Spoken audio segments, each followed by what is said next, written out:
and it's doing quite well. Yeah, so I can just give thanks to the Lord for that. So we are somewhere. Yes, we are somewhere. Okay, yeah. All right. So let's start with is it the train? Do we start with the train, or do we start with the UN or the days that we're celebrating today? Let's look at the days that we are celebrating or we are observing today.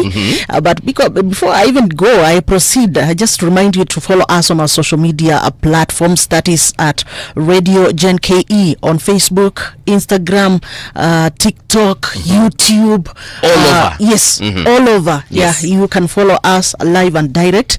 So today's special day. First of all, it is Independence Day in the United States. Actually, yes. Okay, this one is not. It's not global. Yes. Yeah. But it's personal to the US. Yeah, it's always celebrated on the 4th of July.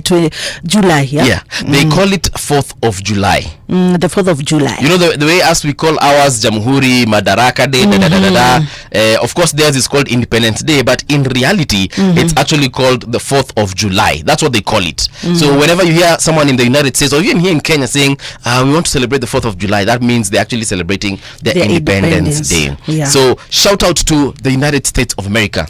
President Trump and your wife, Mrs. Trump, I'm forgetting her name, Mrs.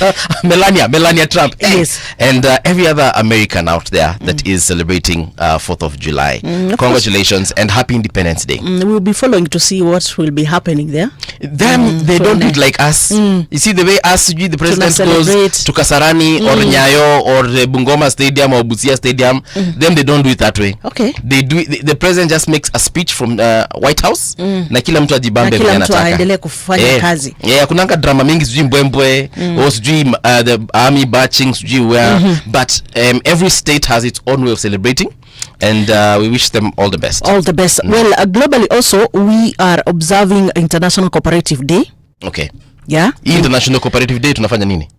This one is organized by the International Cooperative Alliance, and it is a day that highlights the contributions of cooperatives to sustainable development. Okay. The contribution of cooperatives to sustainable development. You know, in our country, of course, we have many cooperatives, and we know the impact they are doing, the contributions they are making to the economy of the country. Yes.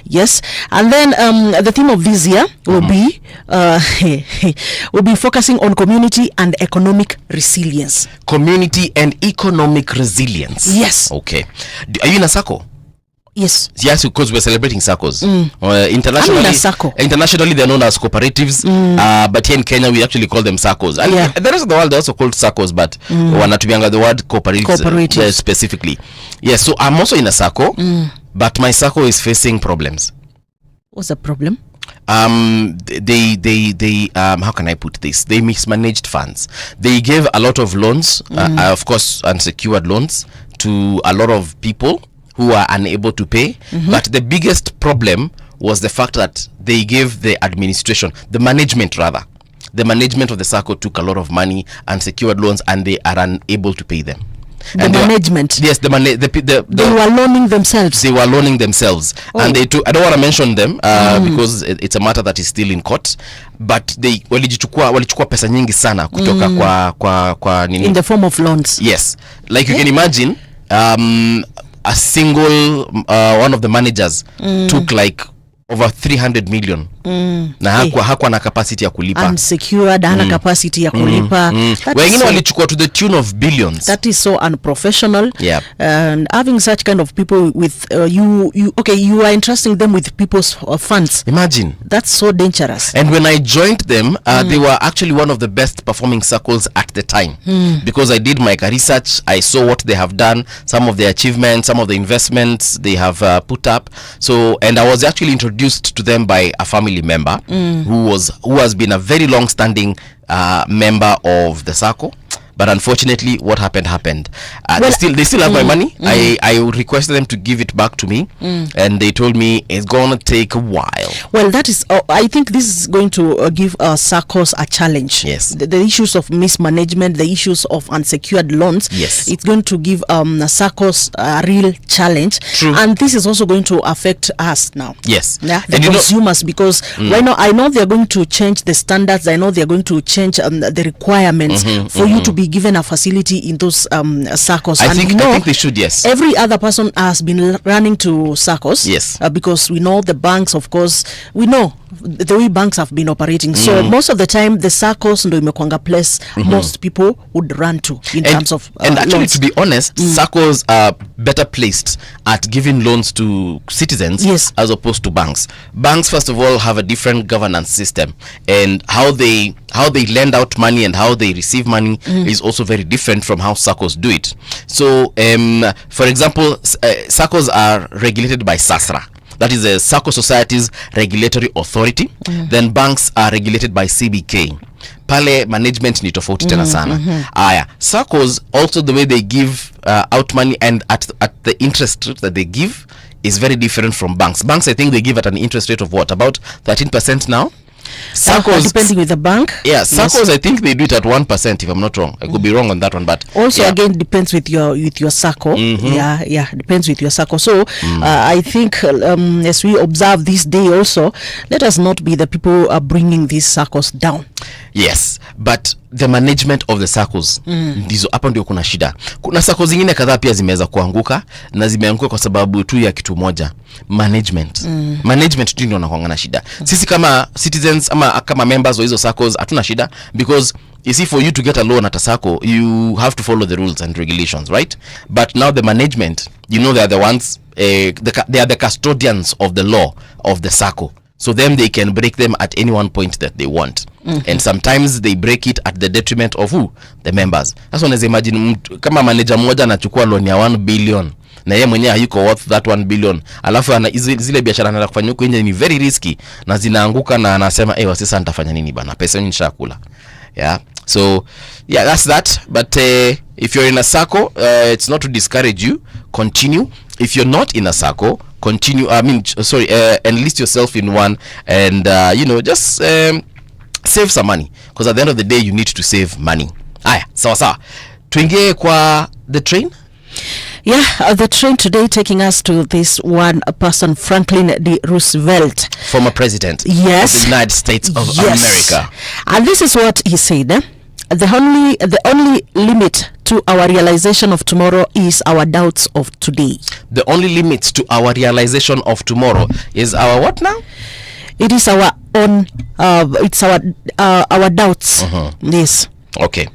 So that basically means that we are the only limit to our what am I looking for, that word limit to our realization of our goals, whatever you're looking up to. Yes. So the only limit is now yourself, doubting yourself that okay, I want to achieve this tomorrow, and then you're like, okay, na nitaweza kweli? Do I have the capability? Right. Do I have the ability? Self-doubt. So yeah. Sometimes and you're like, mi naona siwezi. Hii naye siwezi. Hapo ndio shida ipo. Yes. Okay, so thank you very much for that one. It is time for us to get on to our news stories that are making headlines today. That is on rgk.co.ke. And there's one story that is making proper headlines, that has been making headlines in the last couple of hours, and it's about blogger Kinyagia. So this is what happened. Of course, we know, and we actually mentioned it here on this show a couple of days ago when Kinyagia went missing. Yes. But do you know he reappeared literally out of thin air? Alright, so blogger Ndiangui Kinyagia has been summoned to the DCI headquarters to record the statement following his sudden reappearance weeks after being reported missing. A disappearance that triggered widespread public concern and accusations against the police. The National Police Service, in a statement issued on Thursday, said Kinyagia remains a person of interest and is required to assist with ongoing investigations. His court appearance earlier that day came after days of intense speculation about his whereabouts, with activists and social media users alleging that he had been abducted by security agencies. NPS, however, has dismissed those claims as untrue and misleading, stating that the blogger was never in their custody. The service reiterates its earlier response that Ndiangui Kinyagia was not in police custody, and we take great exception to the emerging trend whereby individuals feign abduction and provide false information to the police, intending to generate a misleading narrative that exploits public outrage and sensational headlines, the police statement read. Nikuulize vipi, okay, wewe kama a Kenyan citizen, what do you think about this whole situation? Personally, I feel it's so unfortunate. Yeah, in our country, so unfortunate such things are happening. And what this young man did, well, I think there's something just he needed to do. Just kuwa tu na ile. Do you think he was really abducted, or do you think he faked his abduction like another MP a couple of weeks back? Yeah. Well, me personally, I feel like, okay, I don't want to say anything. Wacha tungoje uchunguzi ufanyike, but whatever the case, if you have abducted yourself, hata ungeacha basi, hata umeambia tu familia. Mimi niko na a few people should have just known kuna tu venye mimi na hepa nani na hepa hawa, so niko pali flani na niko safe msika panic, because now you know the contradiction of this issue is umepotea. The is it the DCI have been pressured, we want this person.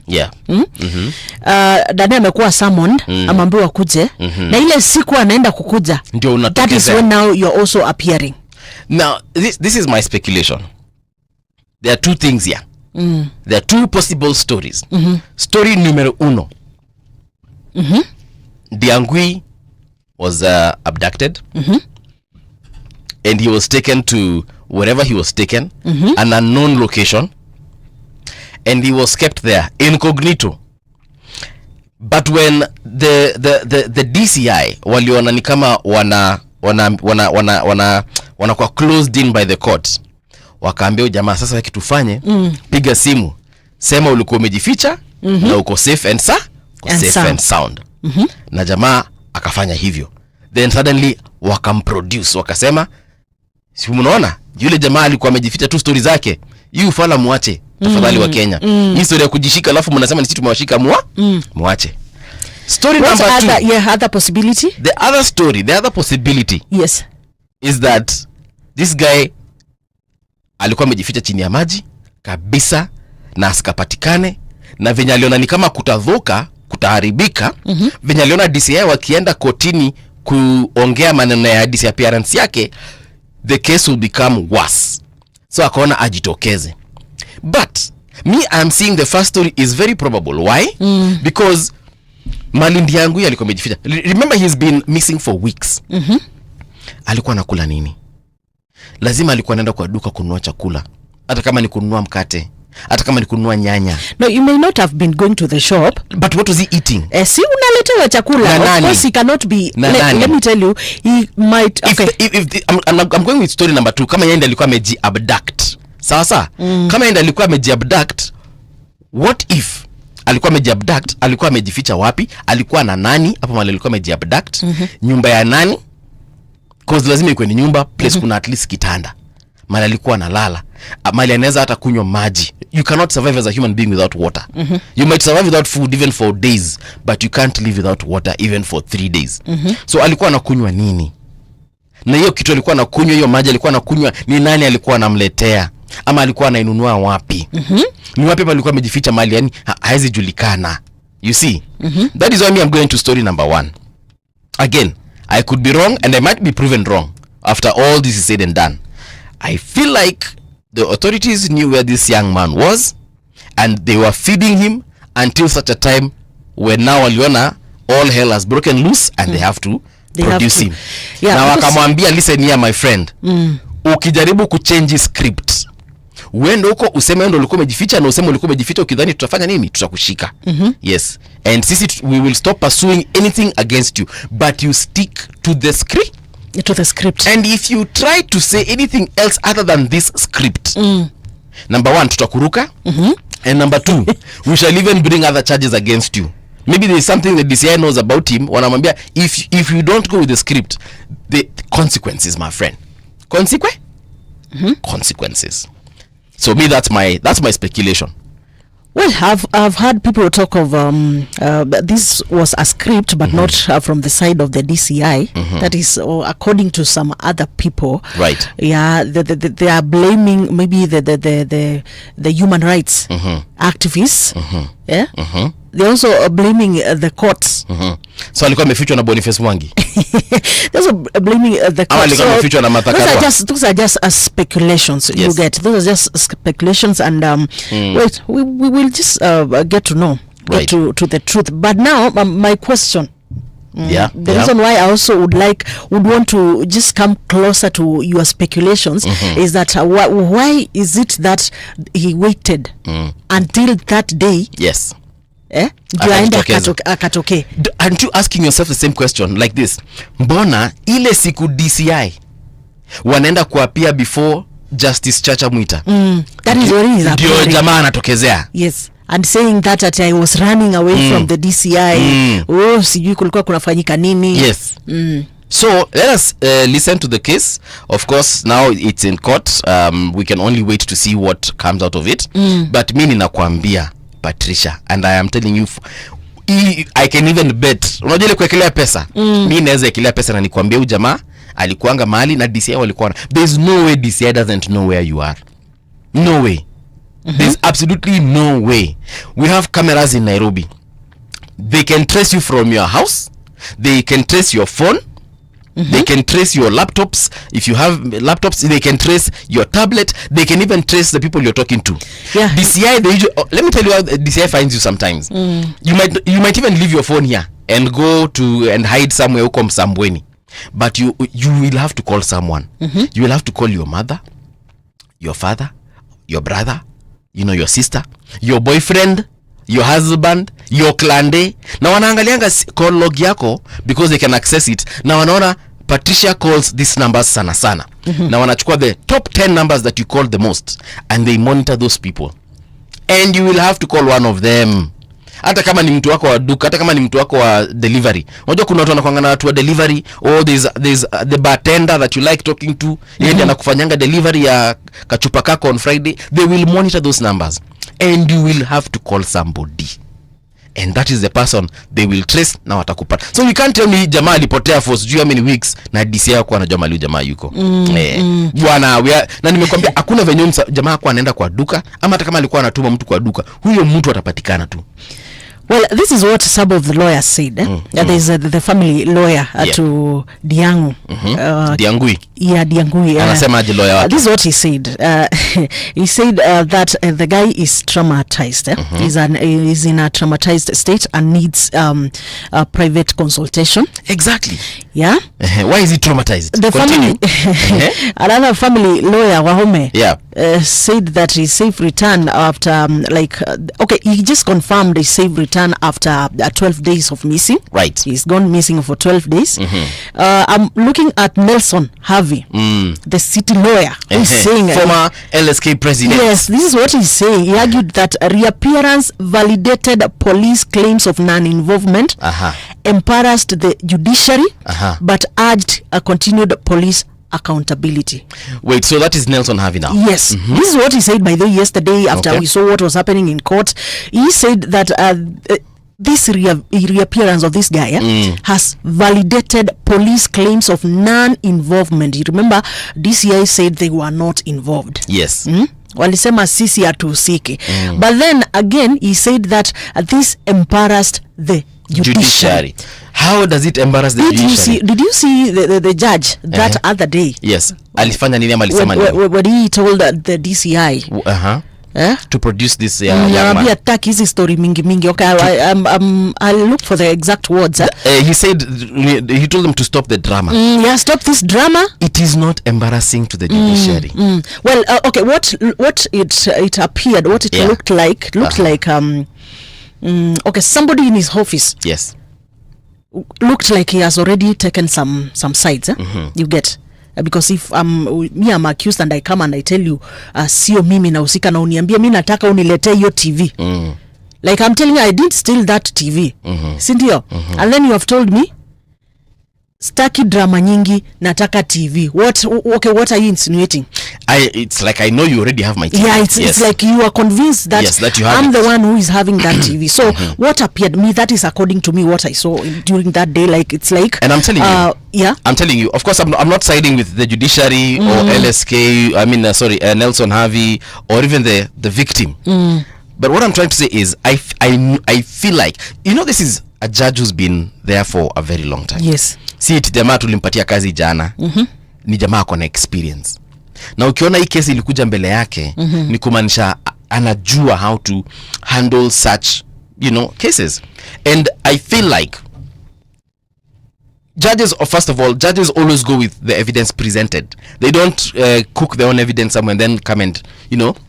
So if the family and the lawyers and the civil society groups came and presented evidence to the judge, and they told the judge, this is what we see, this is what we know, the judge will go with that. The judge will use evidence, because he's not taking any sides.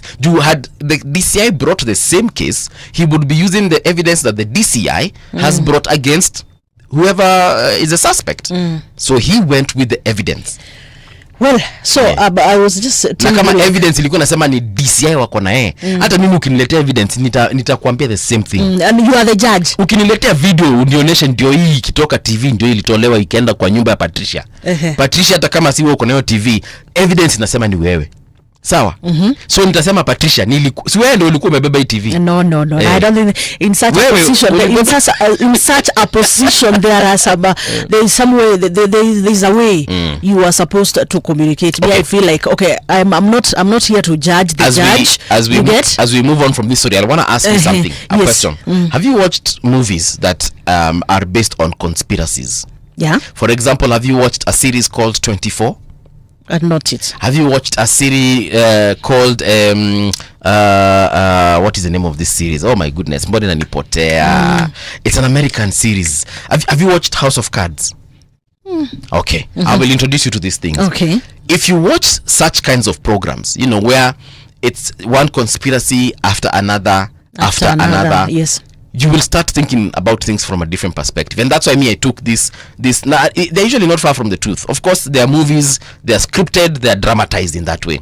But ukianza kuwatch vitu kama hizo, utaanza kuangalia, maybe there's something the police / DCI are not telling us. I think Mungala, even leave alone stories za kuona series and so forth, of course, from my own judgment, of course, and I told you, like, I'm closer to what you're saying. Yeah, I'm closer to what you're saying in terms of, like, script ya kwanza looks like iko closer to the truth. The truth, yeah. Yes, but then I'm just now saying from the perspective of now the judge, the office that you are holding. Now let me ask you that, and I'm just speaking this according to what Nelson Harvey said about now embarrassment of the judiciary. You get, because this is a judge na amesema kwamba nenda utulete huyo mtu. Yes. Go bring that person. And then now this person now appears with another different script. Yeah. You get. That's what just I'm just talking of what is on the face value. Okay. All right. Yes. Right. I mean, it's a fair point. But me, I'll say this. DCI have got resources. Ndiangui is just a blogger. Unless he's an undercover spy or an undercover, I don't know, G.I. Joe. Ndiangui haezi jificha, ana hizo resources, tuseme tu kweli. Hata wacha resources, hana skills za kudisappear. Wewe leo ukitaka kudisappear, utadisappear wapi? Hebu jiulize tu, if today as Patricia I wanted to hide myself such that I cannot be found by my family, by the police, DCI, whoever, where will I hide? It's not easy. Pengine uende uvuke ngambo. Yani hauna zile skills za kudisappear kwa sababu hujakuwa trained, na Ndiangui ilikuwa tu ghafla binvu alikujua na DCI, then suddenly jamaa amepotea. But the DCI have got the resources and the skills to make you disappear. So me, I'm just saying. Anyway, let's move on. There's a story here still on Matters Police. Court grants IPOA 7 more days to hold officers in karaoke killing probe. A Nairobi court has allowed the Independent Policing Oversight Authority to detain 2 police officers for an additional 7 days as investigations into the fatal shooting of Hoka Boniface karaoke continue. Appearing before Principal Magistrate Ben Mark Ekubi on Thursday, the prosecution said the initial 21-day holding period for officers Clinzy Barasa and Duncan Kiprono was set to expire, yet key areas of the investigation remained incomplete. Your Honor, we have not finalized investigations and require more time to complete the probe. There is a need for further forensic analysis, ballistic examinations, and the recording of additional witness statements. We pray for a 7-day extension, the court was told. And of course, Magistrate Kubi granted the request, saying IPOA had provided sufficient grounds for continued detention of the two officers. Mi niko na swali, Patricia. There's a video we saw of the late Boniface Kariuki being shot. Yes. Now, IPOA is asking for more time to do investigations. 21 days zinaenda kuisha, wameitisha zingine 7. Because they want to record more statements, wamesema, and do more ballistic analysis. Ballistic meaning they want to go check the guns, compare the bullets. And now that Boniface Kariuki probably has been declared dead, they might be able to retrieve the bullet that was in his brain. Yes. You remember sorry. Remember they said that there was still some fragments of the bullet in his brain. Still in his brain, yeah, yes. So now that he's passed away, they might now be allowed to first of all conduct even a post-mortem and retrieve the bullet that was lodged in his head. So I'm assuming probably that's what more they need in terms of the evidence. But we saw a video of this thing happening, and I feel like it's just dragging on for longer than it should. I don't know. That's my opinion. I think ni kesi ianze. Kesi tu ianze tu. Because kuna karawa alikuanga pale na tuliona akifanya nini, akifiatua. This one, I think this one they are just complicating it for just wastage of time. Watu wamalizane na hiyo kesi jamani. I know they want to dot all their I's and cross all their T's, which is a good thing, but I just hope hii yote itakuwa ni sarakasi then. I hope it will be worth it. Because look at the case for the late Albert, who is also being laid to rest today. Just look at now hiyo yake kidogo kulikuwa na iko complicated, you get. But this one is just a direct thing. Everybody saw. Tuliona. Yeah, everybody saw what happened. So I think kama kuna kesi ambayo inatakiwa iishe haraka, it is this one. Kwanza after hizi 7 days wameitisha, obviously postmortem si kitu inaweza chukua muda. Kuretrieve hizo risasi si kitu inafaa kuchukua muda. Waende wakafanyia ballistic analysis si kitu kinafaa kuchukua muda. Na hii kesi actually mimi ningalikuanga IPOA na judge na wale wengine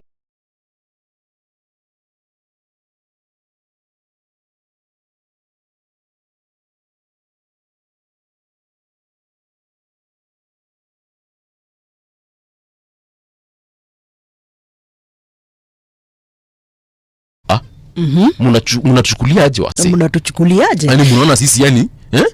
Anyway, let's see how that goes. Yes. There's also a story about the growth of the economy, of a country's economy, that our economy has grown by 4.9%. Is that so? In the first quarter of 2025, matching last year's pace.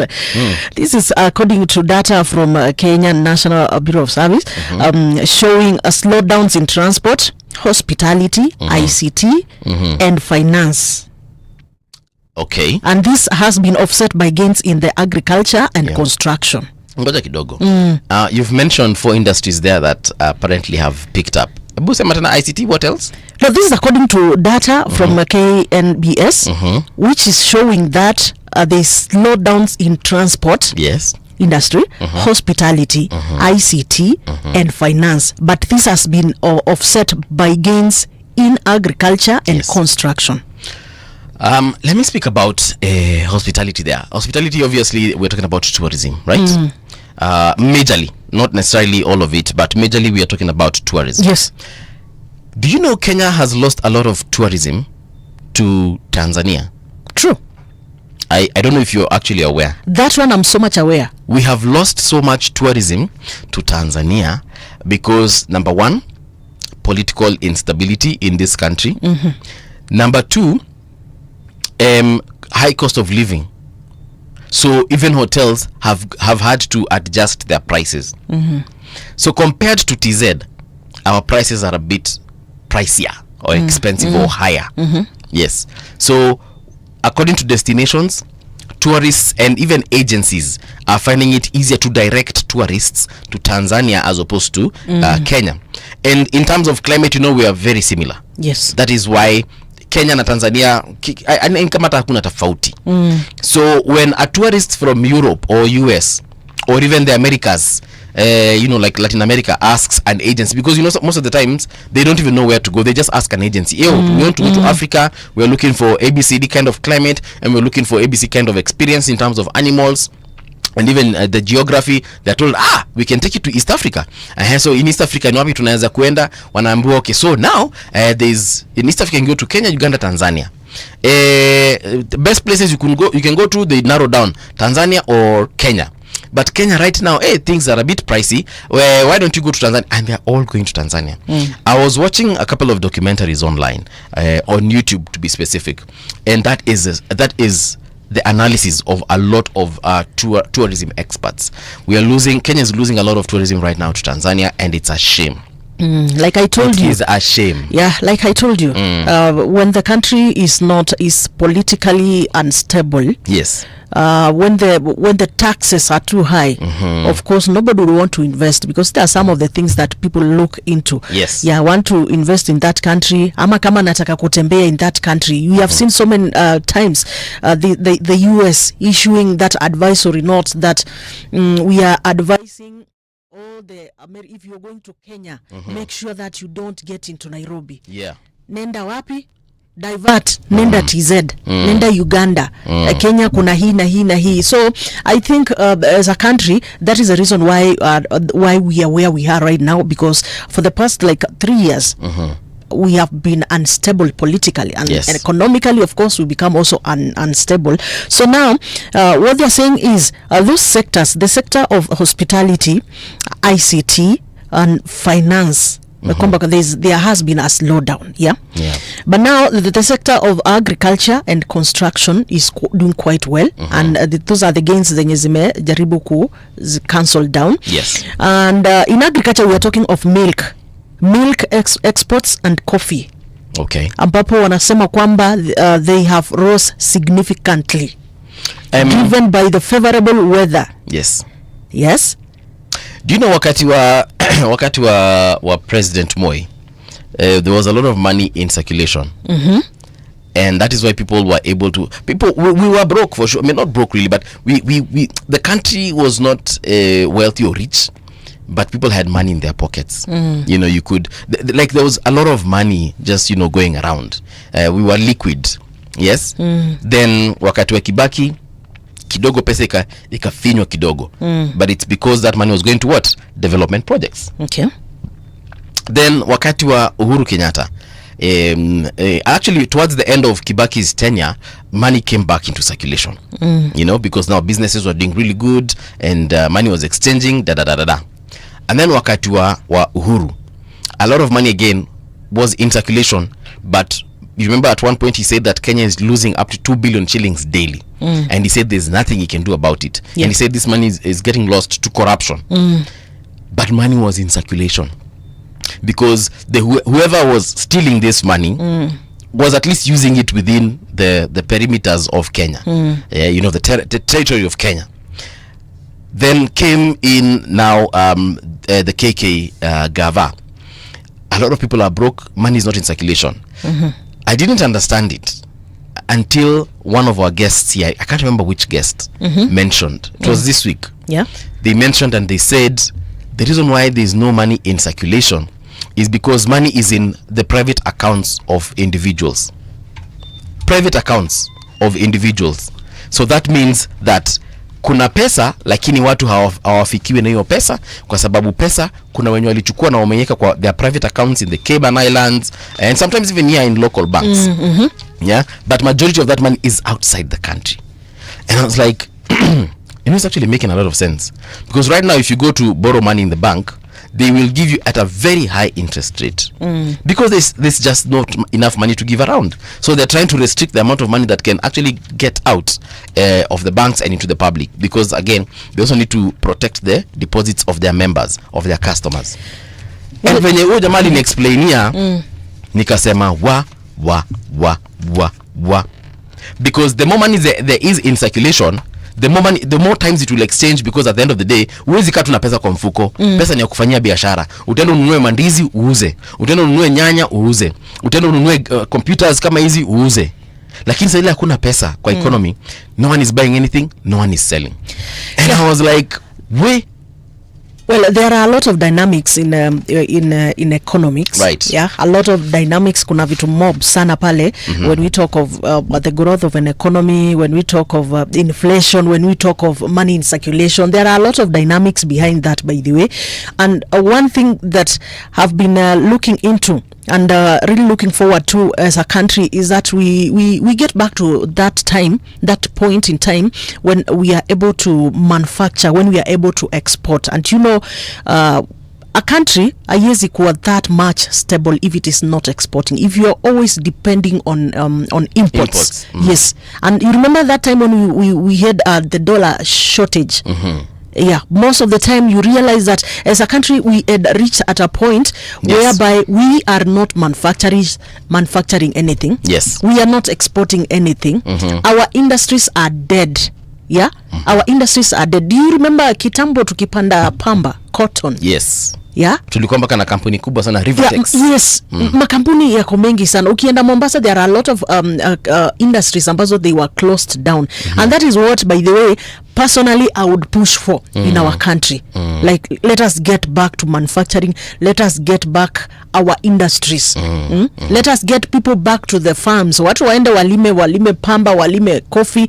And then now, because I know some of the reasons why maybe our sectors, especially the agriculture, is not doing, and most of other sectors, it's because of corruption, the cartels. Yes. And those are the people when you wamekill the desire, the farmer's head ya kwenda shambani, kwenda kulima. Yeah, mtu wako zile za, okay, naenda kulima, I bring my milk, serikali inaninunulia at this. Na si serikali, there is a cartel in between there. So that is one of the discouraging factor yenye may contribute to where we have been. But we are on the right trajectory if we get back into manufacturing, we get back into industries, tutakuwa tuko sawa. Alright. Sana kwa sababu like I am looking at how the youths si tumekuwa tunataka, not si youth peke yao. Most of the people wametaka kazi za ofisi. Umejita youth? I am a youth. Okay. Yeah. No comment. Are you disputing that? Mimi nasema tuingie kwa magazeti. The front page of the Standard. The front page of the Standard says Ndiangui puzzle. Who's fooling whom? Snatched or in hiding? Software engineer Ndiangui Kinyagia reappeared in court after 12 days, masked, shaken and silent, triggering relief, outrage and more questions than answers. Presented before Justice Chacha Mwita, Ndiangui revealed fears for his life and signs of trauma as DCI boss Mohammed Amin under court summons protested his innocence. Lawyers demanded answers on growing cases of enforced disappearances, with a judge barring Ndiangui's arrest and ordering a pause, but not closure. The mystery deepens. That story is on page 4 and 5. Yeah, tumesema hivyo, venye tulisema history tumeizungumzia. Yeah. But you can get it on the Standard newspaper. Homa Bay explodes over Ojwang. Tears stand to rage as slain teacher Albert Ojwang's body arrived in Kakoth village. Grief-stricken mourners hijacked the funeral, stormed a police station and torched it, chanting for justice and denouncing state brutality. That story is on page 10 and 11. Sorry. Thousands of mourners are seen there marching with Albert Ojwang's coffin in Homa Bay. That is yesterday, and they torched the police station where Ojwang was first taken before being ferried to Nairobi. Wase tulisema tuachane na police stations bana. Tulisema hizo vitu tuachane nazo. Na si police stations peke yake. Yeah, anybody's property. Yeah. This one we are not going to condone. Wewe mtu anaenda anafanya kazi, ana invest, anaweka biashara yake, wewe unataka kuja tu kudemolish. Hii tumesema by the way, hakuna cha tafadhali. This one we are protesting vehemently. Stop destruction of property and specifically stop attacking government installations. Police station ijaija kufanyia chochote na itasaidia watu wengine. Kama uko na shida na police station bana, there are other ways of dealing with it. Anyway, MPs question state overreach in new media code of conduct. MPs raised concerns over the ambiguous language and vague legal standards used. They also criticized the government's use of the watershed principle to justify shutting live coverage of June 25th protests. This story is on page 2 of the Standard. Why Karaoke couldn't survive the police bullet. 4 fragments of a bullet were still lodged in his brain. His body had minor bruises caused by impact of his fall. Again, we have had this conversation about Boniface Karaoke. The court granted IPOA 7 more days to investigate the police officers. Yes. Did you say 4 bullets? No, 4 fragments. Oh, okay. Yes. Oh, yeah. 4 fragments of a bullet were still lodged in his brain. 4 fragments. You know, when a bullet, when there's impact, it's okay. Yeah. But for the sake of the listener, when a bullet, just hits your body, sometimes it breaks into fragments because at one point it might hit a bone. The impact. Yeah, it might hit a bone, like the skull. The skull is made of bone, so ikigonga pale bone yako inapasuka. Aya, so serikali imeitisha siku zingine 7 investigator makarao. Or rather IPOA imeitisha siku zingine 7. Yeah. Civil rights activists seek term limit for MPs and ward reps. Hapa sasa ndio ma MPs watakataa. Nakuru civil rights activist Laban Omusundi has petitioned the High Court seeking a 2-term limit for members of parliament and ward representatives. Omusundi has sued the National Assembly, the Attorney General, and the Independent Electoral and Boundaries Commission. He wants the High Court to declare that serving as an MP or member of the County Assembly for more than 2 terms is contrary to principles of good governance and democracy outlined in Article 10 of the Constitution. What do you think? Should an MP go for 2 terms maximum? From there aende akalime kama hawezi kuwa MP ama kama hawezi kuwa senator ama kama hawezi kuwa governor. What do you think? Yeah. I'm of a different opinion. Aende akalime bwana. I am of a different opinion. MP si kama president. President, yes. Akapo siku 2 terms. 2 terms maximum. That is kama tutamtaka tena. Si ati sasa lazima aende miaka 10. Kama tunataka akae tu muhula mmoja, then it is what it is, But for an MP, watu pia kama senators, people, because there are some people who are very good at making legislation. For instance, I would say if Okiya Omtata today were an MP where he's actually involved directly in making legislation, or even just regulating that legislation, I would like Okiya to stay there because he knows how to pursue and to go around because we do not have other Kenyans who can be like him. We have. Now here's where I'm coming about the other Kenyans.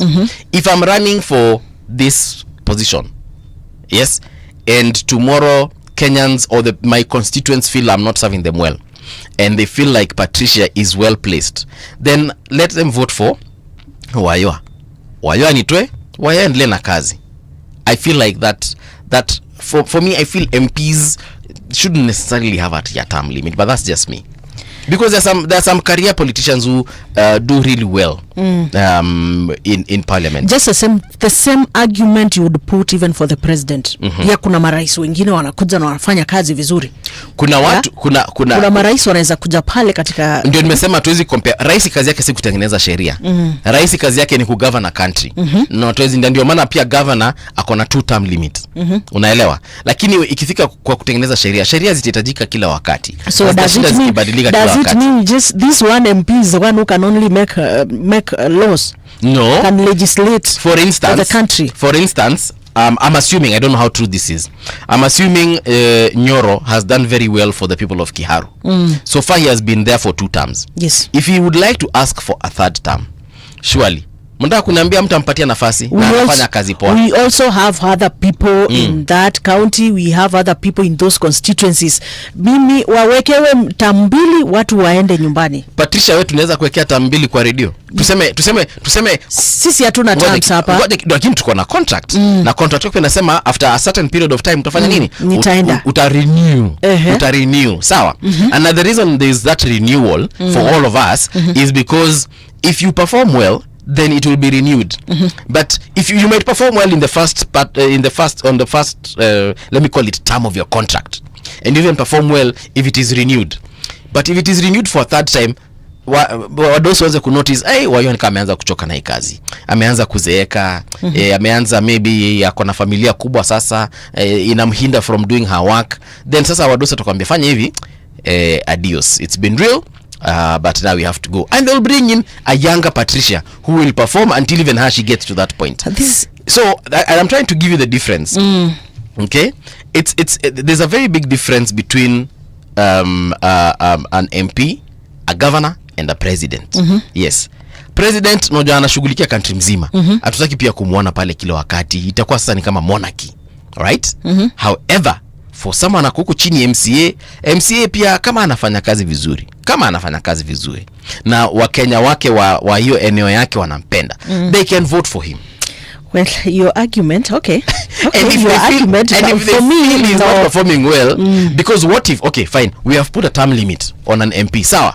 So tuseme today, Nyoro cannot run for re-election in the next general election, sindio? Then someone else, because now Nyoro is no longer an option. Now they have to take another lesser, better option. What happens? Better option. You're saying a better option. A lesser option. A lesser better. Less better option. Okay. But then it's the same thing with the presidency also. These are easy viti zote. Wacha watu wawekewe term limits so that anytime you're given that opportunity to go and serve Kenyans, you go and give your best. Yeah, go give your best, and again give other people an opportunity, because you are the only you are not only the only person mwenye they have the opportunity. Yeah. It's not like we don't have the opportunity. No limit. You know, when you do not limit, we know what happens in our country. Listen, we know.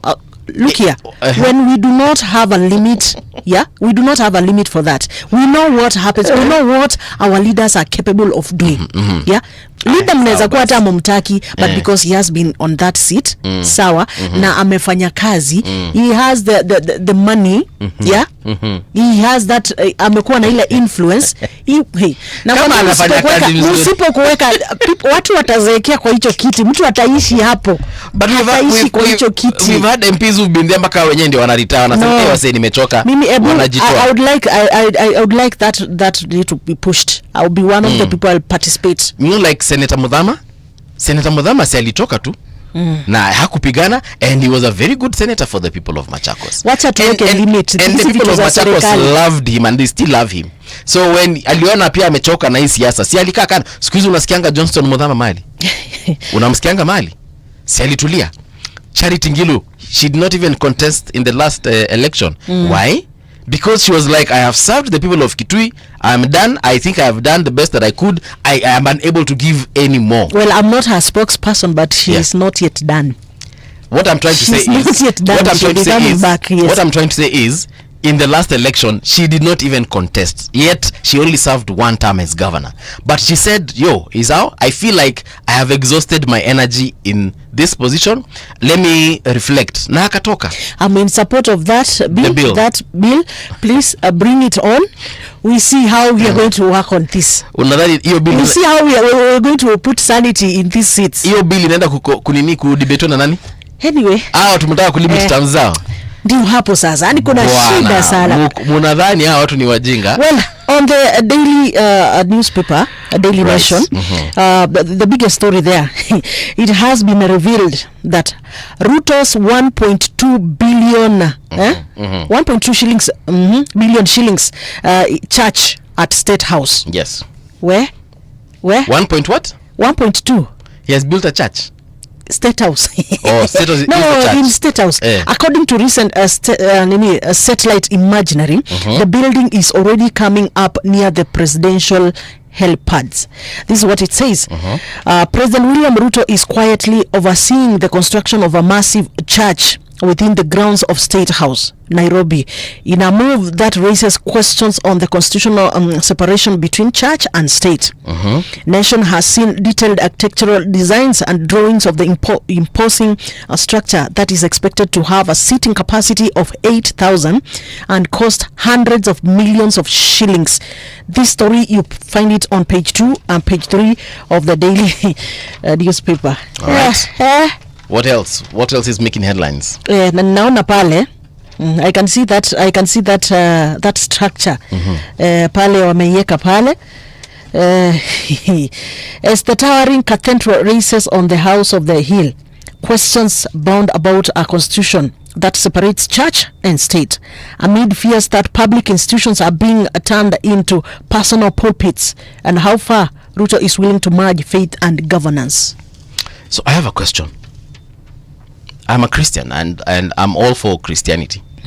But what happens the day we get a Muslim president? Now, do we tear down that church and we turn it into a mosque, or what? Or do we build a mosque next to it? What happens to the day we get a Hindu president? Now, do we build a temple next to the mosque and the church, or do we tear down the mosque and the church and build a temple? Yes. Ile siku tutapata Mwokorino huko, now what happens? Ile siku tutapata Legio Maria kule ndani, what happens? Kila mtu ajenge pale. Dini ya Msambwa kule ndani, tutafanya nini? Or we get an atheist as a president, what happens? Now he tears down everything and says today Kenya is a secular state. Like, surely what happens? I just feel like we have many churches that the president can go to. We had many churches that other leaders have been going to. President Moi used to go to church. Yes. And he used to leave State House to go to church. Yeah. President Kibaki also left State House, went to church. President Uhuru left State House, went to church. So I don't get. I'm trying to understand. E-science. Ama hii logic ya kujenga kanisa. And you know what it is also saying, during his time as deputy president under Uhuru Kenyatta, yes, Ruto erected a chapel at the official and taxpayer funded Karen residence. Have you ever been there? No, I've not. I've never been there. I've never been on the inside, but yes, I've driven outside, yeah. So there is a chapel there. Okay. Now I know. I'm just asking. That's know. According to the newspaper. Kama wamesema basi iko. Nani ako allowed kwenda your church? Because now State House is a public institution. Am I allowed to attend church there on Sunday? What time is the service? What time is the mass? If it's because I'm Catholic, so are we also allowed to go there? Maswali ni mengi. What the writer has likened this with an agent. Yeah. He's saying that the president is essentially a tenant at the State House, which is true. Okay. Like any other tenancy, permanent and structural changes require the blessing of the landlord, which is quite true. Yes. In this case, the landlord is the Kenyan public. Were they consulted? Clearly not. Swali zuri hilo. Kwa sababu hata saizi wewe nyumba ambayo unapoishi pale umeenda umekodesha. Yes. You are just a tenant. That's very true. Alafu tuje tukupate umeanza sasa kutengeneza, umesema hii nyumba naona ni kidogo, wacha ni expand ni push another ka bedroom for my sons. Unaenda pale unaita fundi analeta matofali ama blocks anaanza kujenga. That is a permanent structure that you are putting on someone's property, and of course you need that authorization from the. Kama hata siwezi kuongelea tu msumari bila kuuliza. Hizi nyumba tunaishi saizi hata unaambiwa uwezi kugongelea hata msumari. Uwezi kuweka any like hiyo ukuta vile uliipata, that is how you leave it. Haya. What else is making headlines? I don't want to ask to get so much into it, because I know we will touch on it again some other times as the show continues. Just where was a blogger Diangui? Of course, this one we've talked about it. 13 days missing in the hiding, but he has left many unanswered questions on page 6. Then there's a story about opposition storms Raila base in scramble for 2027. Opposition bigwigs led by former DP Rigathi Gachagua and Wiper boss Kalonzo Musyoka seek a piece of the western vote. That is on page 4. Yesterday you saw them. Wamepeleka campaign kule. Na jana tumewaona sana na nakwambia siasa watu wameanza campaigns. Ndio. Yani kufikia hapo campaigns zilianza kitambo sana. No, like right now unajua saizi wanaifanya with all their heart. Unaona kuna ile like walikuwa wanajaribu kidogo. Right now we are talking of now these people wameamua tunaenda head on. You know what? Let's take that break as we get the news from Winnie Maganga. But of course, when we return, we shall be introducing our guests, telling you who they are and what exactly they're going to be talking about. So do stand by for that. But it's going to be moto, because this conversation is going all the way till the end of the show. So don't go too far. We will be right back.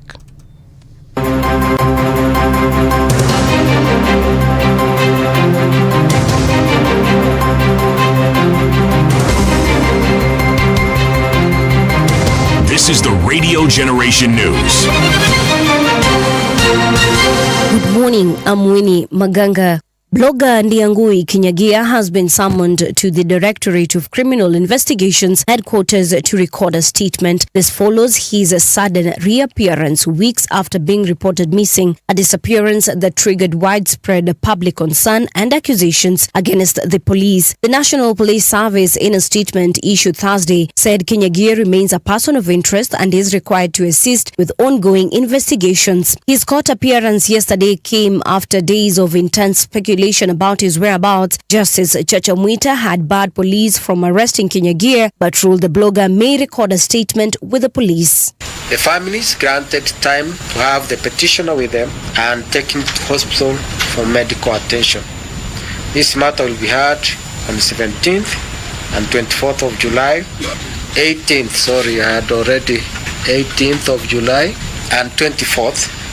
In the meantime, the police shall not arrest the second petitioner, Ndiangui Kinyagia, since he is now a petitioner in this matter and may be required to testify. The second petitioner may be presented to the DCI officers to record a statement if need be, and it should be presented by his advocate.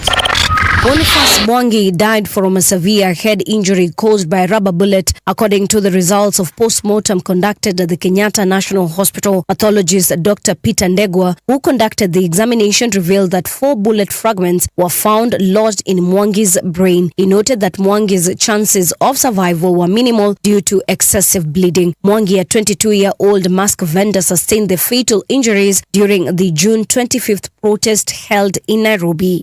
Was severe head injuries due to a single gunshot. The brain is quite disturbed. The chances of survival are very, very, very minimal. The operation which had been done, I think, to remove the bullet particles, they did, but some of them there were still some particles in the brain. The Kenya Medical Supplies Authority has launched a nationwide stock-taking initiative across all its warehouses. The 2-week exercise, officially commissioned by the CEO, Dr. Wako Ergesa, is designed to tighten inventory controls, enhance transparency, and improve service delivery to healthcare facilities nationwide. The annual stock-take involves the physical verification of health products and technologies against KEMSA's digital inventory records. This process ensures that what is recorded in the system matches the actual stock on the shelves at the agency. And especially now, it's very key in the arrangement that we are going forward to in terms of knowing what KEMSA has supplied each and every facility, because the tendency now is that we'll be paid for what has been dispensed. President William Ruto on Thursday held talks with His Royal Highness the Prince of Wales in London. The talks were part of his official visit to the United Kingdom, focused on advancing economic and diplomatic cooperation between the two countries. Ruto described the meeting as a productive engagement rooted in shared aspiration for prosperity, sustainable development, and stronger ties in addressing both regional and global challenges. The two leaders reaffirmed their commitment to deepen cooperation for the shared benefit of their people, with a focus on delivering tangible development results and safeguarding the planet. The government has released 60.38 million Kenya shillings in compensation to 24 families in Kilifi County whose relatives were killed in wildlife-related incidents between 2014 and 2020. Tourism and Wildlife Cabinet Secretary Rebecca Miano emphasized the government's commitment to restoring dignity and trust among bereaved families. The CS noted that human-wildlife conflict remains a pressing issue in Kilifi, with over 1,300 incidents reported since 2021. She regretted that the conflict had resulted in fatalities, injuries, and widespread destruction of crops. Mtu akiadhiriwa aweze kupiga ripoti yake kwa kidijitali na itafika haraka, na wakati wa kulipa tutafanya haraka, na pia tutaondoa ukora hapo katikati ili tuzuie wale ambao wanatuma ripoti na kumbe hawakuadhiriwa. And that's the truth on Radio Generation. Good morning, I'm Winnie Maganga. Yes, indeed, that is the People's Breakfast. My name is Mongala Mbuvi. It is time for our morning conversation, and it's going to be taking place right here on the People's Breakfast. Mongala Mbuvi with you, and of course I'm with Patricia. Patricia, once again, good morning. Good morning, good morning. Are you ready for this conversation? Of course, quite. Today we want to go moto, we want to go ham, we want to go hard as well. So the conversation today is basically we're asking, is Kenya on the right track? And we're asking if Kenya is on the right track on so many levels. We're going to be talking about youth involvement. We're going to talk about governance. We're going to talk about policy. We're going to talk about the economics of this country, and we're going to focus majorly also on the youth, and basically because we are the future of this country. So if you consider yourself young or young at heart, you're the future of this country. Patricia amekuja akatuambia pa that she considers herself the youth, you know, a young person. According to the definition of a youth in our Kenyan law, I'm a youth, of course. Yeah, I don't know why you want to categorize me in that generation. I didn't say otherwise. I'm just saying Patricia considers herself a young person. Just and like you. Did I not mention young at heart? Even I consider myself a young person. Okay, yeah. Yes. So everyone here, even our guests today, even our guests are very young individuals. Young people, yeah. We're going to be telling you about them, giving you their profiles, so that you can get to understand who's going to be having this conversation with us in the studio.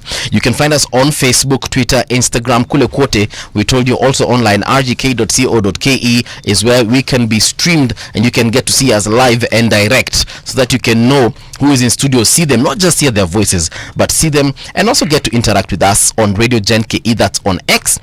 You can also interact with us on our Twitter Spaces. You can also interact with us on WhatsApp, that is at Radio Generation. Itafute tu pale kwa nafasi zako za WhatsApp na utaweza kutupata ili we can have this conversation going. So now, should we start with our first guest? A very good friend to Patricia, by the way. I remember he came here to studio when we were just sorting ourselves out, just to come and visit us now. And I said, okay, so this is where we're going to be coming to have debates. Yeah, so ladies and gentlemen, allow me to introduce the one and only Godfrey Lutomia. He is a youth advocate. Godfrey, a very good morning to you. How are you doing? Good morning. Yeah, hizo wachana nazo nitakusotia baadaye. Yeah, how are you doing? Good. I'm doing well. Yeah. The Lord has been good. I'm happy to be here again. Yes. This is the home of hard truths and bold insights. Bold insights, man. Yes. And so we're happy to join the train. Yeah. A brief profile of who Godfrey is and what he does. So I am a youth advocate. Right. But a project manager by profession. I'm also a politician. I'm in the UDA party. Right. The Western Region coordinator. I coordinate for UDA now. For UDA, I coordinate the youth activities in 5 counties. The greater Western Region. And then I'm also in the communication department of the party here at the headquarters. Hey, you have your hands full, eh? If you're not here, you're here. If you're not here, you're here. Yeah. So at what time do you get to sleep then? Because it sounds like you have quite a busy schedule. No, I come from a culture where men are not allowed to sleep. You're just excused to nap, but you're not allowed to sleep. Yeah. So sleep is not an excuse. Good for you. Thank you so much for being here. Thank you for honoring our invite. It's a pleasure, man. And our next guest is Mr. Odiwor Omolo. He's the head of policy and public affairs. I believe this is the Progress Plus Alliance, that is PPA. Absolutely. Welcome to the show. Good morning, bro. Yeah, good morning. My brother here. Yeah. And a good lady. Yes. My name is Odiwor Omolo. I'm the Secretary, Policy and Publicity for the Progress Plus Alliance, which is a new party. Basically, we're fronting a third phase. Yes. We non-aligned. We neither government nor opposition. Right. But we're here to change our modus operandi in politics. We fronting a third phase, and that is why I'm here this morning. Okay. You've just said that you're not in government, you're not in opposition. But the truth of the matter is, you're obviously not in government. So that makes you opposition, doesn't it? My brother, there are 3 aims which a political party aims to achieve. One is to take power. 2 is to consolidate that power, and 3 is to increase that power. And we all about that business like white on rice. Yeah. Yes. Okay. Arguably, but welcome to the show nonetheless. Thank you. Karibu tena sana. So basically our focus today is we're asking whether Kenya is on the right track. And I'll just start with you, Godfrey. Is Kenya on the right track? Number one. And be very honest, because you've just said here that you are UDA, and so that means you're Kenya Kwanza, and that means by extension your government. So is Kenya on the right track? And if it is, please, give that with examples. I must say that Kenya is on a great track. Kenya is on the right track. One, as a patriot, I grew up, and I think if I just sneak into our faces, I think we grew up in the moment where we used to recite the loyalty pledge. Right. And if I may just recite it, I'll say, I pledge my loyalty to the president and to the nation of Kenya, my readiness and duty to defend the flag of our republic, my devotion to the words of our national anthem, right, my life and strength in the task of the national building, in the living spirit embodied in our national motto. You remember that pledge? I was a scout. It is a pledge that we grew up reciting, and truth be told, by that pledge I can confidently say Kenya, we are on the right track, regionally and even nationally. As a nationalist, not necessarily because I support Kenya Kwanza, just Kenya as a nationalist. There are things we do, there are things we say, there are acts that are happening that you never do even imagine in the neighboring countries. Yeah. All right. So on that note, Kenya is on the right track. Now, as a nation, we have a clear trajectory. And I can tell you, and I'll cite as time goes by, how we are faced on the right track.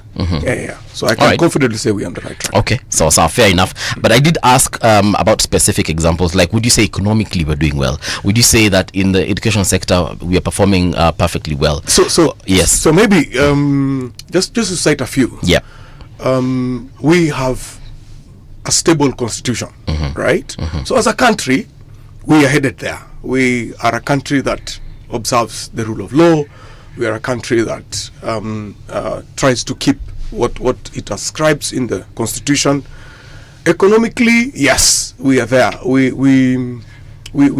are very many other factors that affect the current situation we are in. Yes. But are we moving forward or 3 steps backward? We are literally taking a step at a time, and we have a leader. We have a president who's come to shake the foundation, who's come to shake the pillars that were there, that were obstacle to the changes. And so economically as well, we are not where we're supposed to be, but we are also not where we were when this government came into power. Thank you so much. Omolo, I'll ask you the same question. Are we headed in the right direction? And if we are not, specific examples. If we are, specific examples. My brother, by default, I should be a patriot. A patriot is someone who is loyal and unflinching to their country and ideals. The late Kijana Omalo, rest in peace, will say, as gracious and as patriotic as I am today, I'd find it hard to get a good word for the governance today. One, our Article 1 of our Constitution leaves very little to desire when it says the sovereignty belongs to the people. We are a sovereign nation where sovereignty belongs to the people. The people express it either by delegation, they delegate the power through elected representatives, or even express it directly. Here today we have a governor, that is the government. Okay. Very little have been around. We may have been products of night conceptions, but definitely it wasn't 2 weeks ago or a fortnight ago, or even last night. I've been through Moi, I saw Nyayo, on to Kibaki, right, through to Uhuru, and here we are today. This is the first time we're facing, the apathy, not even the apathy, I mean, there's never been any much more public anger or even anxiety than we have today. Okay. The systems are not working. The government is like which systems are we talking about? Because let's take education, right? Per se, right. Education, the capitation, which was introduced by Mwai Kibaki in 2003. We have such a problem with the capitation for schools. Even right now, as we speak, schools are running on deficits. Yeah. You get to the health sector, we've got problems with the SHA and the SHIF. Miundo msingi, our infrastructure, our projects are not budgeted for. Okay. So, I mean, even when Uhuru came to power in 2013, we had so much problems. There was Westgate, there was Mpeketoni, name it. But there's never been such public anger as it is right now. All right. Yeah, absolutely.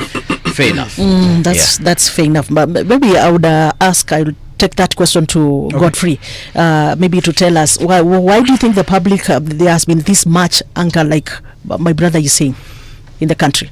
I don't know how we measure anger, because I'm a citizen of this country as well. So when you say anger, I don't know how we can measure that. But let's talk to the facts. We are a nation that, for the first time, we have seen a leader who acts.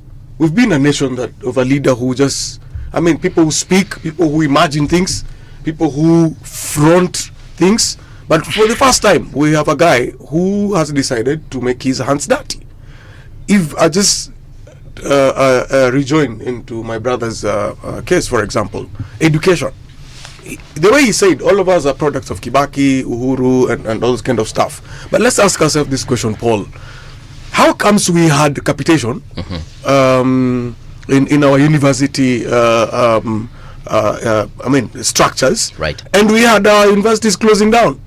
So we have had someone who's come and asked that question. How comes we have money leaving treasury, going to universities, and every university is presenting a pending bill of billions of shillings? How comes we have schools, for example, right, that the quality vis-a-vis what they receive from the treasury do not match? So when you disrupt that, of course we have people who are benefiting from that unaccountability. So that's why they start making noise. We must admit that it is for the first time in the history of this republic that someone has come to literally embed and construct the pillars of our healthcare. Health was for the rich. Health was for the people who have it. We had people who they wouldn't imagine that they would walk into a private institution. We have not only just talking about SHA and SHIF. It's like swimming on shallow end. Let's talk about what we used to have and what we have now, and what have we done. For example, I come from Western region, and that road, for example, is bound to very many accidents. One, because the road is narrow and the traffic is huge. Paul, I can tell you today, if by bad luck I was involved in an accident, I would never get emergency care from a private institution. Literally, an ambulance will wheel me into a private institution, and they'll literally say, that is not our patient, this patient is for the public institution.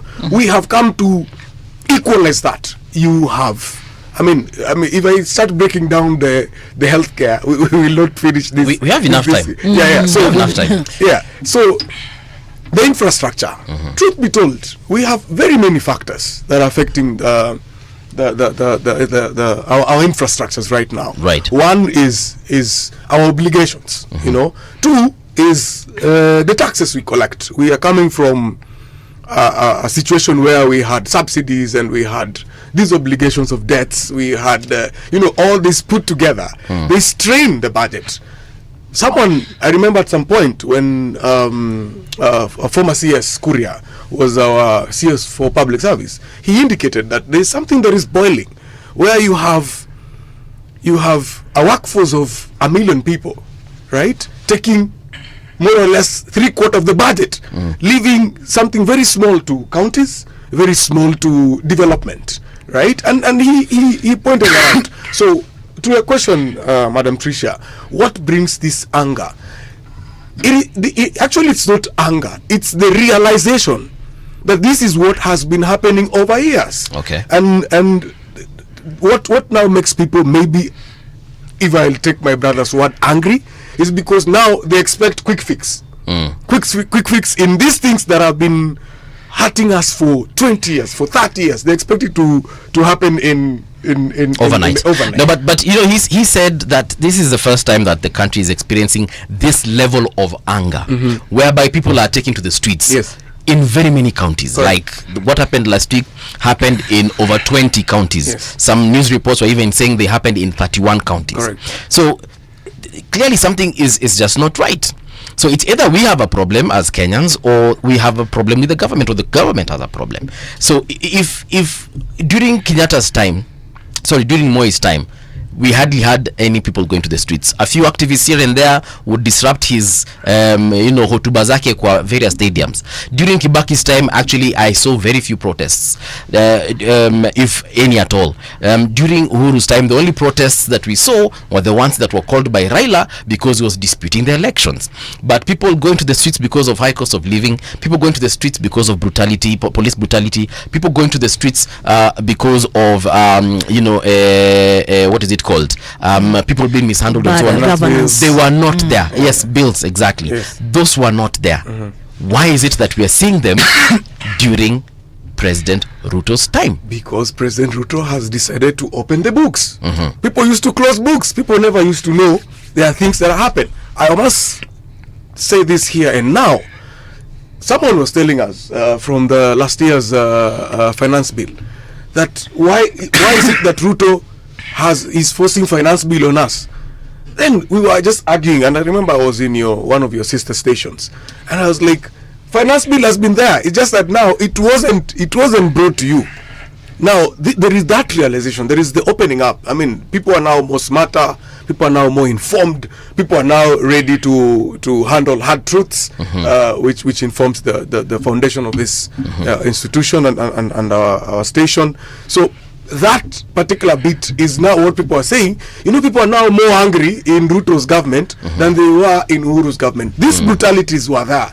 These abductions were there. But it is until when he pronounced himself, and now people want to, the way they say, too much is given, much is expected, right? These things were there. But now he has led to say, I don't want them. And so he has put himself in a position where people ask him, dude, you said you do not want this, and it is happening. And that's how the conversation is now, like, it's boiling. It's now out of an iceberg. Now you can see it on top.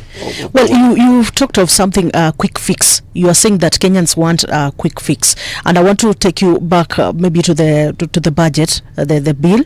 And specifically, let's go to the SHA that you've talked about. You've said now you can be able to get into any hospital, you can be treated. And again, yesterday we had a guest here, the chairman of the KUKO, and we looked at the breakdown of the allocations that were given to SHA, and we saw that the outpatient was the one that was given 5.1 I think billion, and then there is now the one for admissions, whereby nobody is that level, nobody is going to get services from that level. That is the one that has been given that huge amount of money. And then we also talked of this planned budgeted corruption, because I think the problem with Kenyans is that issue of budgeted corruption, and we are seeing it in all the sectors, like specifically that one for SHA. What do you have to say about that? Because I don't think that is a quick fix. It's something that, as you are planning, this is something that you can from the start you can drop it. And I'm happy you've asked that. And Paul, I hope we have time. We have a lot of time. Feel free. Thank you. We had a health system in this country that me and you grew up with. A health system that supposedly was to be equal to everyone. The charges or the share that you are to pay across board was 500 shillings, whether you are enabled or not enabled, whether you are stable or unstable, whether you are up country or down in the city. And so experts were called. Why? Because we had our people, which is in the constitution, a stable progressive government. One of its key mandate is to give its people affordable health care. People were dying.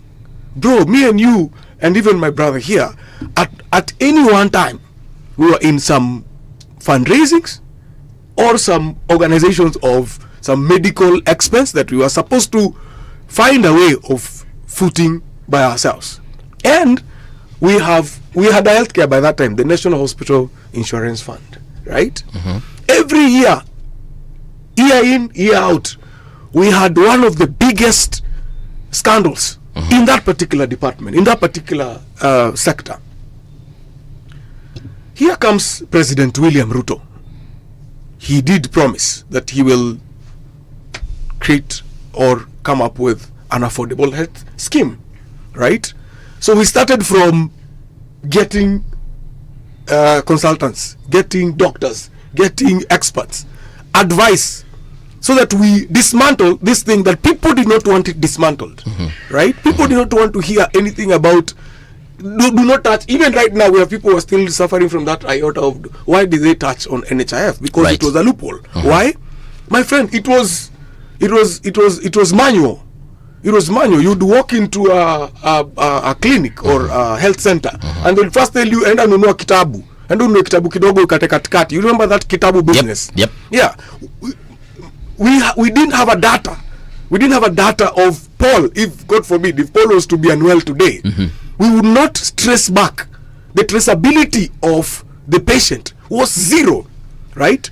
So we came up, and when I say we, I mean this government came up, consulted, brought experts. We even changed the law that now, if, for example, you are to turn me away, having qualified for an emergency care, there are consequences, right? In the law, in the Acts of Parliament, right? So, just to follow up on my sister's argument of budgeted corruption, this is the first time, Brother Paul, that you can literally go back to an institution or a hospital or a health center and say, there was a patient here by the name Godfrey Lutomia. What did you treat that patient? And I don't want an answer from you. Let the system tell me what when that patient walked into this particular institution, what happened to him, who treated him, what was administered to him, what was recommended. All that is now in place. So, Omolo, you've just heard what he has said. And you've brought up that whole issue of the system is not working, and you specifically mentioned the healthcare system is falling apart. Using his answer, I don't know, what are your thoughts? Is it satisfactory? Do you think that maybe Kenyans were not privy to that information, and do you think it makes sense?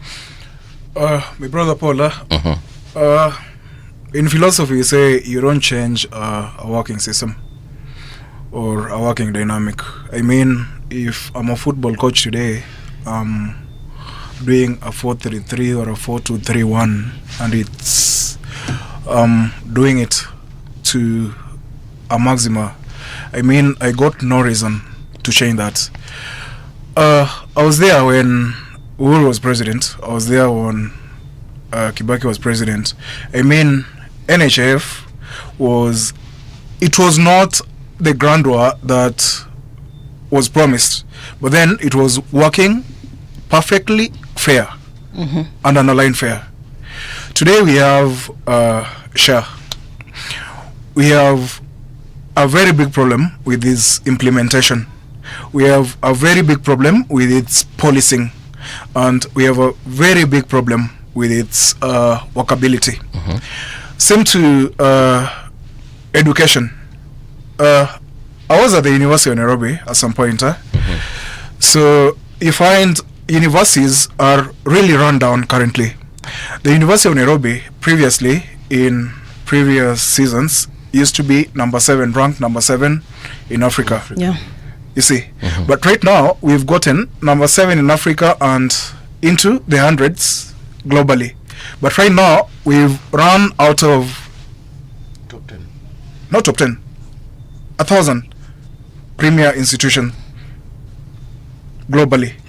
You look at KU.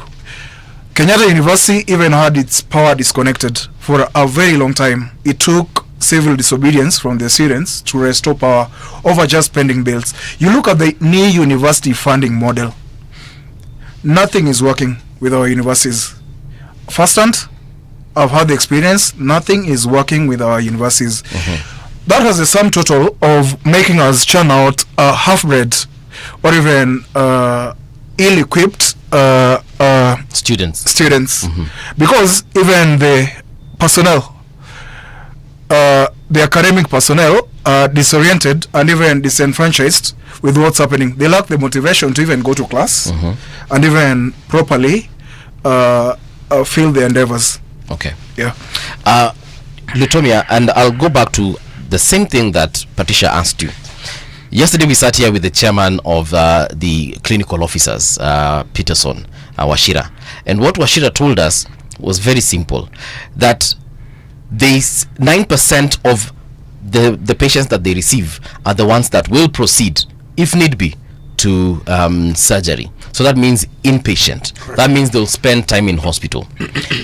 However, the remaining 91% will be treated and they leave hospital. Yes. And he says, today, if I walk in with my SHA to any institution, whether private or government, I will not be able to use SHA to get treatment. So nimeenda pale na homa, I'm not getting treated with SHA. I'll have to chuck money from my own pocket and pay for treatment. I go there with a fungal infection, I will not pay with SHA.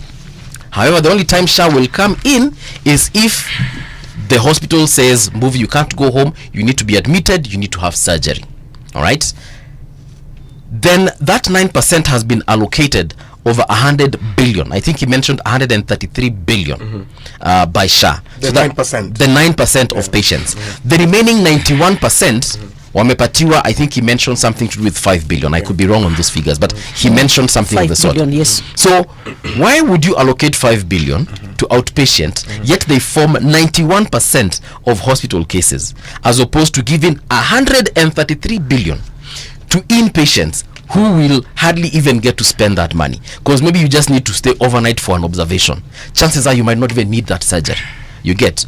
So where is the disconnect? Was it that it wasn't necessarily the president rather and his team and the medical team wasn't advised and told that, look, let's give this 5% hapa and then this 133 tuilete hapa chini, or at least we give a larger chunk to outpatient as opposed to inpatient, because inpatient is not using that money. I wish I was here with Peterson. Those are some of the demons we want to exercise in this country. When you are a leader of a serious organization, when you have been granted that mandate to lead a unit, he leads the unit of clinic officers, and it's because of his incompetency, that's why he has never even had a deal with the government. I must say, last week on Monday, we had Akina, your friends, Devji Atali, Devji and Miskela and our friend, he calls himself Daktaria Wanawake, the Secretary General. Yep.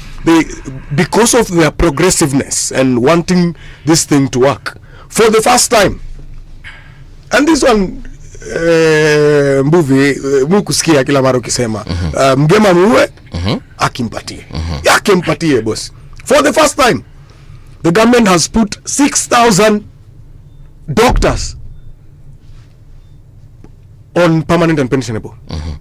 206,000 shillings. For the first time, you will never hear. Even the current PS was arrested during Uhuru's government when they were having their vigil at railways. He was arrested, and actually there was a court order to it that he be arrested. We even had at some point when we were still having our teething issues, even Davji, I mean, in his are you talking about doctors here or interns? Because what I know is that 1,800 interns were hired for 206,000. So let's get the facts clear. So first we had 6,000. All right. Cutting across different cadres, right? So we have doctors, we have clinical officers, we have medical superintendents, we have all those kind of stuff. These people that we are talking about, can we first agree they were outside? No one considered them. Doctors, the people whom we used to be proud of, that they were our top brains in high school and top brains in university, mangaing on the street, right? Because no one wanted to listen to them. We had a system that could not absorb them. What am I trying to say? After stabilizing the health system, we have not had magic. We have not received grant from some country somewhere. It is the funding, it is the collection of the levy that we get, that you and me give to the authority, that has actually absorbed these people. What am I trying to say? That Peterson man, we're actually looking for him. He needs to go sit down with Aden Duale and sort out his clinicians officers. So because he was not giving the right information. Now on the 9%, are you saying the funding for SHA is okay? Yes. And this whole issue of 5 billion versus 133 is non-existent? Yeah, no, yes, because he wasn't justifying why we have 5 billion, quote unquote, and we are not having our numbers correctly. But he wasn't justifying why we have a low budget for outpatient, for inpatient, yes, and a higher budget for outpatient. That is courtesy of statistics. We have a greater chunk of people walking into the hospital and walking back home. We had and depending on whichever condition you have, we have other conditions that you literally walk in and walk out and you pay nothing, right? But you see, there is nothing like nothing. Someone will have to foot that bill, which now is in the budget. This thing was presented in Parliament. We have what we call the budget policy statement, where Peterson was part and parcel of that. He was told, okay, you give us your statistics. What happens when you're talking of TB, when you're talking of this particular disease or this particular kind of treatment. That happened, right? So it went through all stages. It even went to the Departmental Committee of Health, where Peterson and his people were invited to come and give their views. He didn't give that view there, but he wants to make himself politically correct in a radio station. Those are the kind of people that are taking us backwards while you're moving forward. All right, that's arguable, and we shall definitely get a rebuttal from him rather. But you're saying that if I walk today to Kenyatta National Hospital or any other Pumwani or Mama Lucy, I will get treated for my homa absolutely free as long as I have SHA. Zero. Niingie pale, yes, niko na fungal infection. Yes, movie comes in, fungal infection. I show my SHA and I'm treated. You don't even show your SHA. You just say you just give us your ID. We have all your details, my friend, including where you are treated 5 months ago, so what you are treated from, so that we can now trace that and now be able to determine, right, what now might be the issue as you walk in today, right? If by any chance, then we need to admit you. You need now to become an inpatient, right? Then again, from there, we will not tell you first go look for money, because this is supposed to be maybe an expensive kind of treatment. First, we will treat you. What the Constitution says, that you are subject to healthcare. A country is supposed to give you affordable healthcare before we even imagine who you are. So what you're saying is, I walk in, I walk out, treatment, I'm not paying anything. Yes, depending on the treatment, on whatever you walked in with. So what will I pay for then? No, one, you've paid. can we first agree? Yes. Before you are unwell, you're paying for the, depending on what the system picked you. All right. There's something that is called means testing. So there are others that it has given them 300, 500. Let's say I'm paying 1,000 bob. So if you're paying 1,000 bob, I'm paying 1,000 bob. Yes. I walk into Mama Lucy. Correct. I'll be treated and I walk out. Yes. And I'm not going to chomoa a single coin. Please note, depending on the kind of ailment that walks you in. So there's an ailment I can walk in and I'm told this one you'll have to pay. Yes. Okay. Or this one, SHA is paying for this amount of money, and then you have to check for this amount of money. Okay. All right. Now, the other question I will ask is, people are being asked to pay an entire year in advance for SHA. Why are they being asked to pay? And yet, during NHIF, 500 shillings every month. I can pay via M-Pesa, my employer can pay for me, or whatever. So why right now are we asking Kenyans? And some of them, if, for example, if I'm paying 1,000 bob per month, so that means I'll need to pay for 12,000 shillings in advance. Money I might not have because I'm unemployed or I'm facing other financial problems. I think that is information from rumor mongers, the people who are anti-government. Let me. She received an SMS. Let me. Wait. So it's not rumors, and it came from a government number. So when I say rumor mongers, is people who disseminate half truths. Okay. Right. This is a home of hard truth and bold insights, right? So here we will not mince our words. All right. So what's the truth? So this is the truth. One, there is a system, right? A healthcare system. Yes. That is run fully digitally. Locked and agreed. Two, we have various modes of payment. Okay. Right? Mode number one is for the employed, them that are in formal employment. Yes. Right, where you check something from your pay slip, then your employer gets something for you every month. So are we first agreeing, whoever said that everyone is paying for a whole year, are we agreeing up to there that he was lying? So we are saying that there are people who, if I'm employed, like right now I'm employed, my employer doesn't have to pay a full year. No. He will have to, he can pay monthly. Yes. Okay. Because what surety are you that you and your employer, you'll go to the whole full year? Right? Okay. So the law says, the law does allow that them that are in the formal, you pay partly, your employer pays for you partly, and that is per month, right? Okay. We have another system where, for them that are able, because we have people who have means, right? The law again allows them to do what? To pay for a whole year, which happens across other jurisdictions. For me, for example, let me get my case. I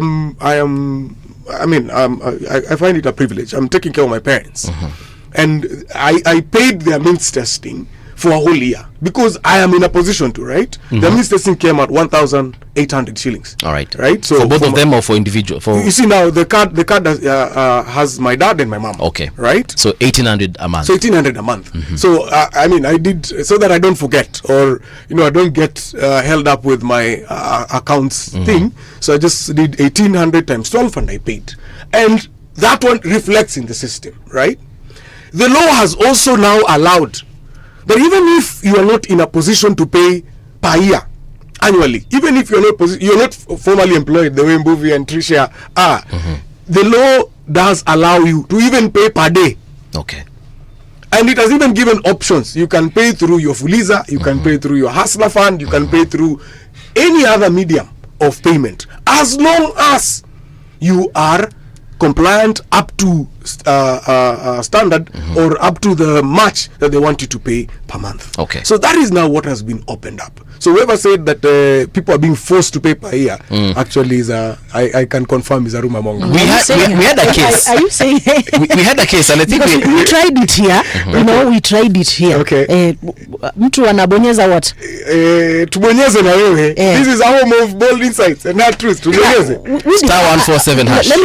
Let me ask our other guest. Maybe have you tried using SHA? This is my considered opinion. Yes. Such a believer in the philosophy of Mgala Mue, lakini kabla mue haki yake mpe. Haki yake mpatie. Yes. Loosely translated into English as kill the warrior, but just before you do, knight him or give him his dues. Sure. But even at that, I really struggle with myself to find a good word for the SHA thing. let's look at this. Today on the dailies, this is a Daily Nation. Yeah. There is a story on the health sector. SHA members forced to buy drugs out of pocket, which says kidney patients at public hospitals across the country are enduring painful paradox, paying twice for services. How workable is SHA, my brother? You see, we are a government of sunk cost fallacies, or rather, we are a government of atmospherics rather than empirics. Like, it doesn't take rocket science or even quantum physics to know that we looking or we're staring at a failed healthcare. I mean, back then, even my grandmother in the village would do a remittance of 500 a month, will access hospital, they'll pay for bed, food, and then maybe drugs. Maybe, quote unquote, maybe, open and end quote, drugs. But now, you go to the hospital, and it's time without number. We've gotten the reception, these responses, time without number, enough time that you go to the hospital, the systems are down, you don't know the payments, not even the payments, the billing is regular, you don't know what to expect, you don't know your ends, you're just riding your luck to the hospital. So as a country, we need to reimagine our healthcare and get back to basics. In law we call it Batoba, back to basics. So with that comes, I mean, that brings me to my first point of you don't change what is working. I mean, you can only visit slight variations on it, but you don't overhaul an entire system which is working or seen to be working. Absolutely. Because just to add on to that, NHIF was already working. Fine, you said that we needed to get into the system. NHIF was working. Yes, absolutely so. I've been treated with NHIF. And so the president mentioned at one point kulikuwa na cartels. That is something that he could have taken care of, because guess what? The cartels are back. Didn't we just read yesterday that CS Duale had to shut down 31 hospitals across 13 counties because they were double billing? Like a woman would give birth twice a year. How is that even possible? Gestation period tunajua ni 9 months. So how is it possible Trisha can give birth in March and give birth again in June? It's just not possible. I mean, yeah. And then a doctor would treat someone in the morning at Kenyatta National Hospital and run to, and then 30 minutes later he's treating someone in Wajir. I mean, we know Wajir has an airport, but surely it won't take 30 minutes between Kenyatta Hospital and Wajir. So that is the NHIF, right? No, this is SHA. CS Duale amefunga hospitali jana. Yes. More rebuttal. Yeah. My brother here talked about Lutomia talked about how many doctors on PNP? So we had first we did. He said accumulation of 6,000. 6,000. Yes. On the release yesterday, we had the ministry policy communication. The ministry was saying that is about interns. Yes, that was interns. The 206,000 Bob a month was interns, but they were saying that will be dependent. That will be dependent on a few variables like location, your deliverables, experience. etc. Name it. Yeah. So we have a government of optics rather than functionality or even reality. All our policy decisions or our policy statements are for camera. I mean, as long as I take a good picture here, that is enough. Look at even our CSs. In the health sector, we've had a game of musical chairs. We've had CSs being moved around. There was Nakumisha, a good lady. Right now we have Aden. We don't know when Aden is going to get to another department and another face comes in. The principal secretary, we happen to share some mutuality, and yeah, a few of those people are my personal friends. The health system is failed, where even our doctors or even our medical personnel or our service providers don't even have their covers working. You're treating someone today, you're exposed to contagious diseases, you're a medical practitioner. Then you're the victim. You fall sick. What happens? Your insurance is not working. Where are we as a nation? What has come of us as a nation? Yeah, so just to take that rebuttal is part of the reason why you cannot say the back to basics kind of policy. Batoba. My friend, you have to bomb that whole place and reconstruct that particular sector. Why did Duale? In fact, now let me give you facts. Why did Duale close? So far he has closed over 1,000. Yesterday was 18. Yes. Why is he doing that? Why isn't no one challenging him in court? Because for the first time, Brother Paul and Sister Patricia, we have facts and data online. You can point and question. Actually, the business of doctors treating here in 1 hour at 7 o'clock and being in Wajir by 9 o'clock, it was the business of NHIF, my friend. Right now, the pre-authorization. Yes. You've heard of those pre-authorization business. I mean, it does not only start from the patient. It starts from who is the medical superintendent on that particular day. How did he come in? How did he clog in? We want to get to understand, is he licensed or not? Part of the reason why we have swept all these quacks who used to open shops and kiosks in the name of hospitals and private clinics across our neighborhood. These days you don't see them, right? Because now, as a doctor, for example, in fact, I was just sharing with one of my friends, this thing has been so vetted until we have doctors who even are feeling bad about it. Bad in a good way. For example, we had malaria for Isiolo. Right. And we had another malaria for where Tricia comes from. What do you mean there were two kinds of malaria? Two kinds of malaria. We have this malaria in Isiolo that is treated 700 shillings. Yes. We have malaria in Mumias, where I come from, that is 350. What kind of malaria is 350 than the one that is in Isiolo with 700? So what am I trying to say? They have now systemized the system where the same treatment wherever you are is the same treatment wherever you'll be it in a week, in a month, or in a year. So are you saying that all these hospitals that were closed down, they were still operating under NHIF? No. In fact, they had not complied to come into the new health system, where we had now said a patient walking in. We even have the data protection in the health system where a patient walking in, everything should be digital. So they are even struggling to digitize. There are those who thought they would manipulate the system, where my bro would walk in as an outpatient, but within the system, because they're taking advantage of people who do not know lack of knowledge, they actually register this person as an inpatient. You understand? And that's why you can be able to pin and question. I was with the CS in Kisumu. CS Duale in Kisumu. When we went to our great hospital, Jaramogi Oginga Odinga. Yes, it's in the process of. It has actually been taken by the national government. Yes, now a referral. So we are in the process of now referralizing it. Like making it an international institution across the region. Because now we have patients coming from Uganda, we have patients coming from across the other side.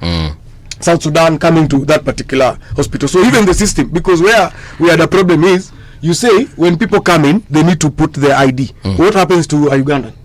What happens to a Burundian? Right? Passport. I mean, so that you see, those are now what we call systems. Now you have to accommodate the system, which now you can't just wake up as a CS and say, oh, it's passport. It has to be legalized in Parliament. You understand?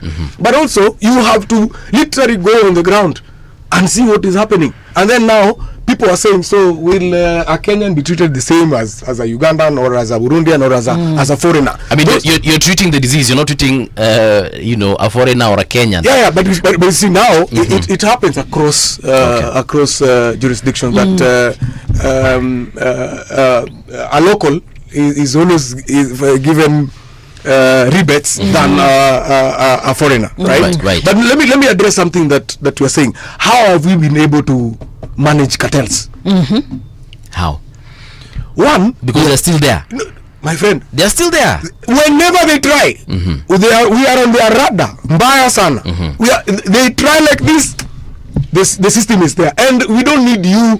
We just need to our M&E, our monitoring and evaluation system from the headquarters here, from the Shah authority at Upper Hill. Right. They can literally see. They can even say we are receiving a pre-authorization of treatment of cancer, for example. But before we receive this, we were supposed to have received this particular pre-authorization and this one and this test and this and this. How comes you didn't receive this? So before they authorize this one, someone is on your door to check on you, my friend. That's how we have dismantled these particular cartels. Okay. The loophole we are still doing right now is managing KEMSA. KEMSA. That's why the problem is whenever you wanted to do an audit, right. let me say this before you introduce that problem.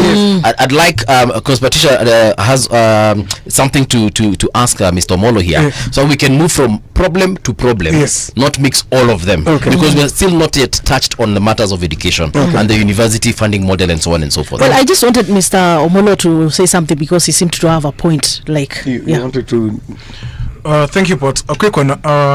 Health is there's a quote which says happiness is the second most elusive of human pleasures after health. Health is not a privilege. Health is a basic human right. Kenya ascribes or subscribes to the international or the global law or system, where we have the SDGs, we have the MDGs. Health is topmost of that hierarchical listing. So the aim is to be well. The aim is not to be seen, to be well. That is what our governor today or our governance today is focusing on. As long as you're talking about pre-authorization and you're lacing it in jargons and trying to make it look convenient and even easy. But then if you ask me today, if I get to the hospital today, down with disease or with an ailment, the aim is my wellness, not to be seen to be well, not to be seen to be correct on my way to wellness. So you see, NHF was working, not perfectly fine, but was fair for it. You see. But now we have a system. You talk about digitalization and every other thing. You can't invest on IT or ICT before you get to the core issue of wellness. That is drugs, that is personnel, that is the efficiency with around which they operate. You see. So I think it's time we retool and I talked about Batoba, back to basics. We retool and move away from form and get to substance. Right now we more premised on form over substance. Yeah, that is my 2 cents. So and I partly agree with him, but what we are doing as the plan as a government is we have, for lack of a better word, we have cracked the pillars. Now we are reconstructing a new pillar. And we asked ourselves very easy, simple questions the way he's saying. I am a patient. I'm in pain. I've been involved in an accident. I don't want stories. I don't want relationship. I don't want the doctor to either love me or hate me. I don't want to look beautiful or whatever before they attend to me. It is my right to be attended to. Paul, it wasn't a right to be attended to some few months back. It wasn't a right. It was a right in public hospital. But it wasn't a right in some other private institutions. You'd walk in and they would say, okay, kwanza tupatie ID. Tupatie, uko na insurance? Sina. Sema sasa kama hauna, tutakurifa. That was the word. Kama hauna, tutakurifa. Kwa sababu, NHIF yako, italipa tu chakula na kitanda. Haina pesa ya matibabu. That's where we are, and let's agree. Let's face the fact. We had a system where every time you'd go to the hospital, you'd have to explain to the doctor if that ailment uliwahi kuwa nayo. Right now, when the doctor clicks the way you're clicking when you're touching that screen, before even talking to you, in preparation, they would literally be able to understand your health data. They will have your health data. Right. Where now I beg to differ with my brother. It's like this whole system, right, for it to be efficient the way he's aspiring to, we must, one, digitize. Two, it must be on the basis, on the frames of, as he says, efficiency, but on an accountability kind of platform. Where one, did you hear that business of drugs were brought in Kakamega Referral Hospital or Nabaholo Health Center, right? And then private. And then the next day, the pharmacist is telling you hakuna madawa, right? Yet you can never hear that. And allow me to mention, okay, you can never hear that in private hospitals like Aga Khan, Karen, where if they give you 500 tablets of Panadol, yes, 5 years later, they can trace where 500 tablets of Panadol went to and to who. Let's hold that thought there. Let's listen to the news, and when we return, we will start with this whole KEMSA debacle, because we need to understand also that, and we shall definitely revisit that whole issue of the school funding model, the university funding model, rather. So don't go too far. We'll be right back. Here's the news with Winnie Maganga.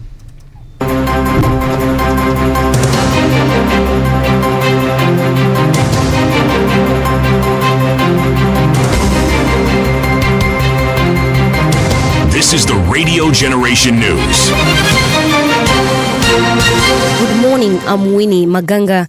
A Nairobi court has ordered the continued detention of 2 police constables accused of fatal shooting a street mask vendor during the June 17th anti-finance bill protest in the city centre. Constable Kilinzi Masinde Baraza and Duncan Kiprono will now remain in custody at Capitol Hill Police Station until July 10th, 2025, as investigations into the killing of Boniface Kariuki Mwangi continue. Milimani Principal Magistrate Ben Mark Nkubi granted the extension following an application by the Director of Public Prosecutions. We hope that they will not use it as a basis for speedy cut later on for us. But yes, that's in passing. I think that's all. So we, in the sense, we are agreeable that the respondents can be held for a further period of 7 days, which expires on the 10th of July 2021.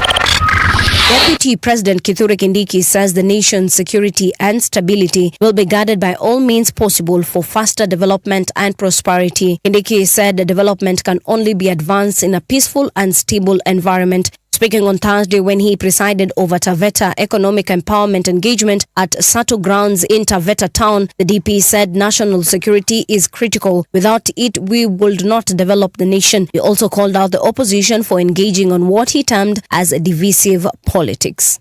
Sisi tunaamini na umoja wa taifa. We believe in the unity of Kenya. We want to tell divisive leaders who preach ethnicity, leaders who want to tear our country apart. We will not allow you to divide Kenya. We are one people, one nation. We are one country called Kenya. So sisi sasa imebainika, iko timu ya maendeleo, timu ya umoja wa taifa, na iko timu ingine ya kelele. ICT Cabinet Secretary William Kabogo maintains that the government was justified in switching off media houses during the June 25th protest.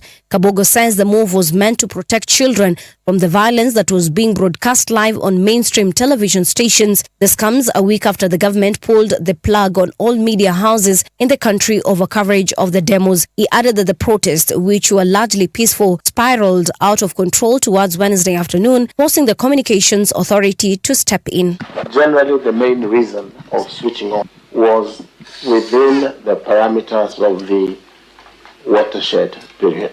There was a lot of violence being aired on national TV, and that violence, in my mind, within what we have said, was being aired when children and such like persons were watching TV.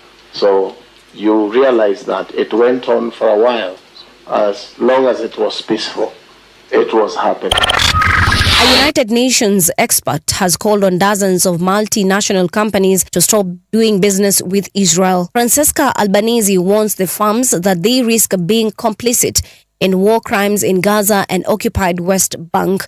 Albanese, presenting her report to the UN Human Rights Council, described what she called an economy of genocide in which the conflict with Hamas provided a testing ground. Israel has rejected the report as groundless, saying it will join the dustbin of history. This is not a war. This is a genocidal campaign. And it's clear, and now it's either carried out under the pretense of humanitarian food distribution. This is a death trap. Now it's time for an arms embargo, and it's time for businesses to cut ties with Israel. The very fact of engaging in something that concerns and translates into economic gain and profits, it's problematic, lest the companies and their executives are ready to face responsibility and even criminal liability.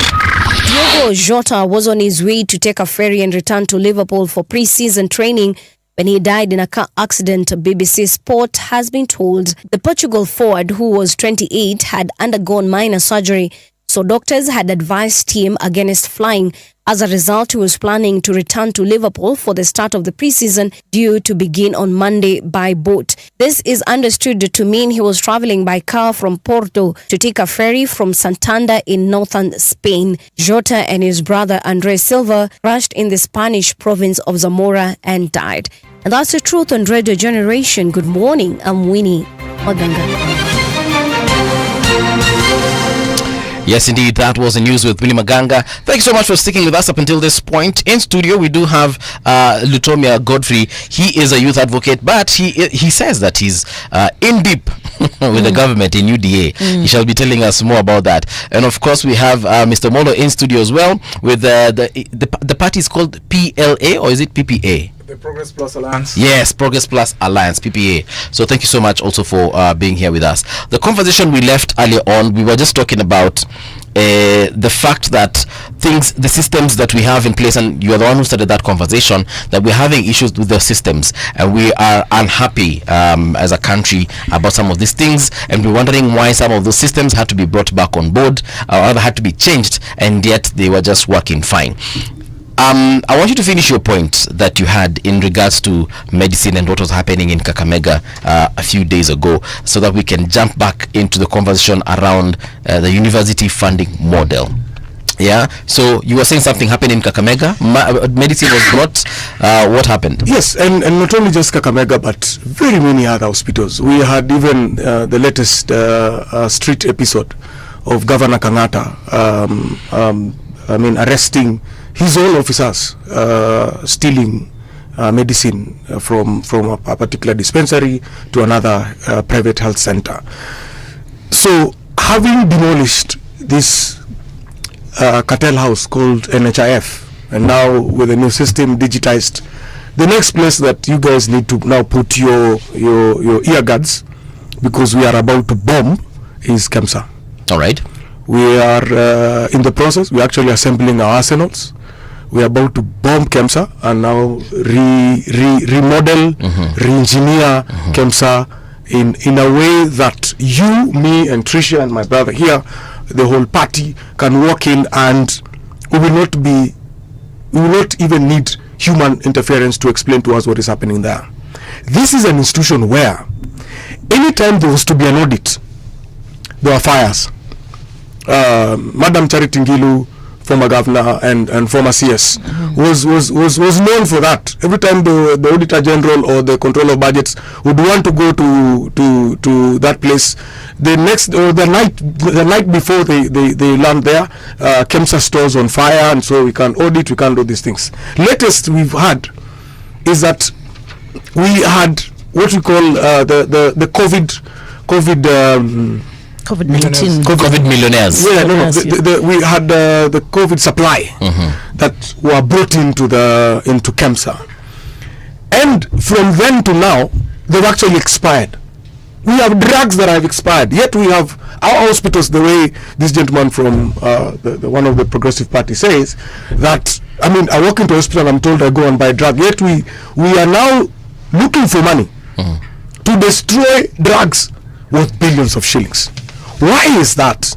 It's because our medical procurement system is not digitized.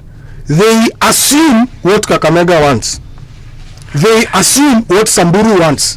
They assume what level 6 wants and what level 2 wants. When you say they assume, who is assuming? KEMSA and its board and its procurement system and its everything.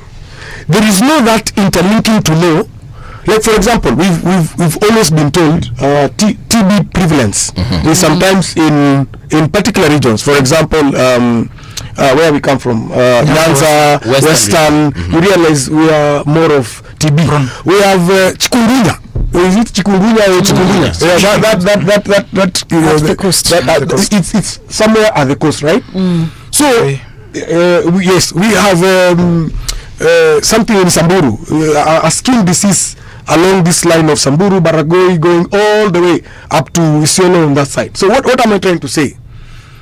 The way our topography is, you can't assume that I will now procure this particular number of medicine or this particular type of medicine for all Kenyans. And that's why when there's no demand and you assume there will be demand, then when no one is getting your supplies, then they expire in the store. When you go there and ask them, so we brought in 5 million penicillins tablets, right? Explain to us whom, where, and how they left this particular institution. They have no idea.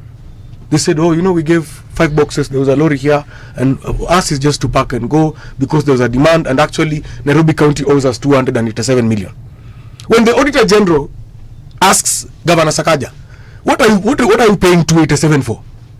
There's no account, there's no system. So what we are saying, first we are digitizing the whole place, boss.